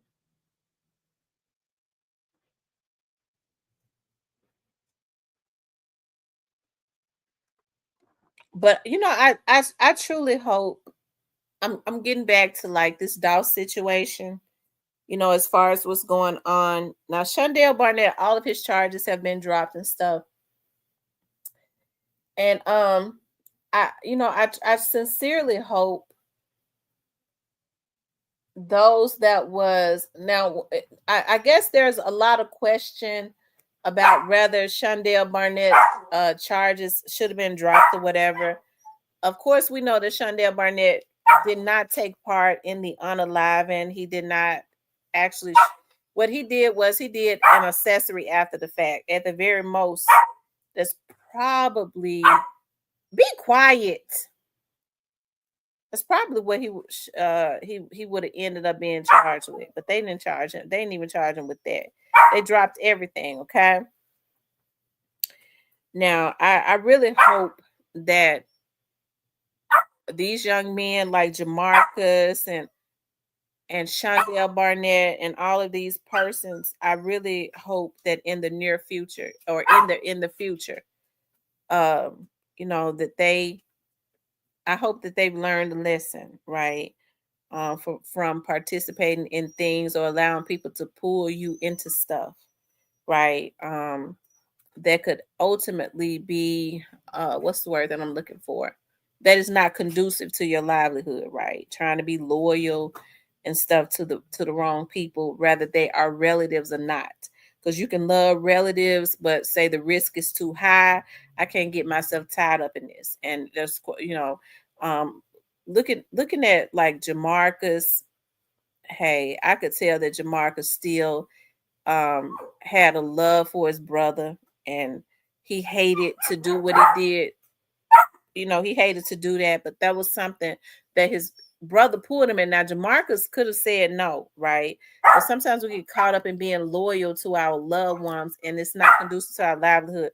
Jamarcus had his custody of his child, so hey, he chose his child over being loyal to ultimately to his brother, right? Which is what he should have did. But now I can remember a time that if it had been me and I knew that I pulled my sister or my brother into something, they wouldn't have had to defend themselves, because I would have been the one to step up and say, look, my brother didn't do nothing. I'll tell my part. Let my brother go. My brother ain't had nothing to do with this. Let him go. Okay? But, people don't do that. They want you, they want you to go to they'll pull you into stuff, and then they'll want you to go to the gutter with them to protect them and forget everybody else, like your kids and stuff. So I hope that these young men be quiet. I hope that these young men, now that his charges and stuff has been dropped, I don't know if he's involved in anything else at this point. You never know in this Doss case. I hope that this is a life, definitely. Be quiet. I hope that this is definitely a life lesson for him. For all of them, really, that's still on the outside. She said, go get Riley. Black, he is why duct tape was invented. That little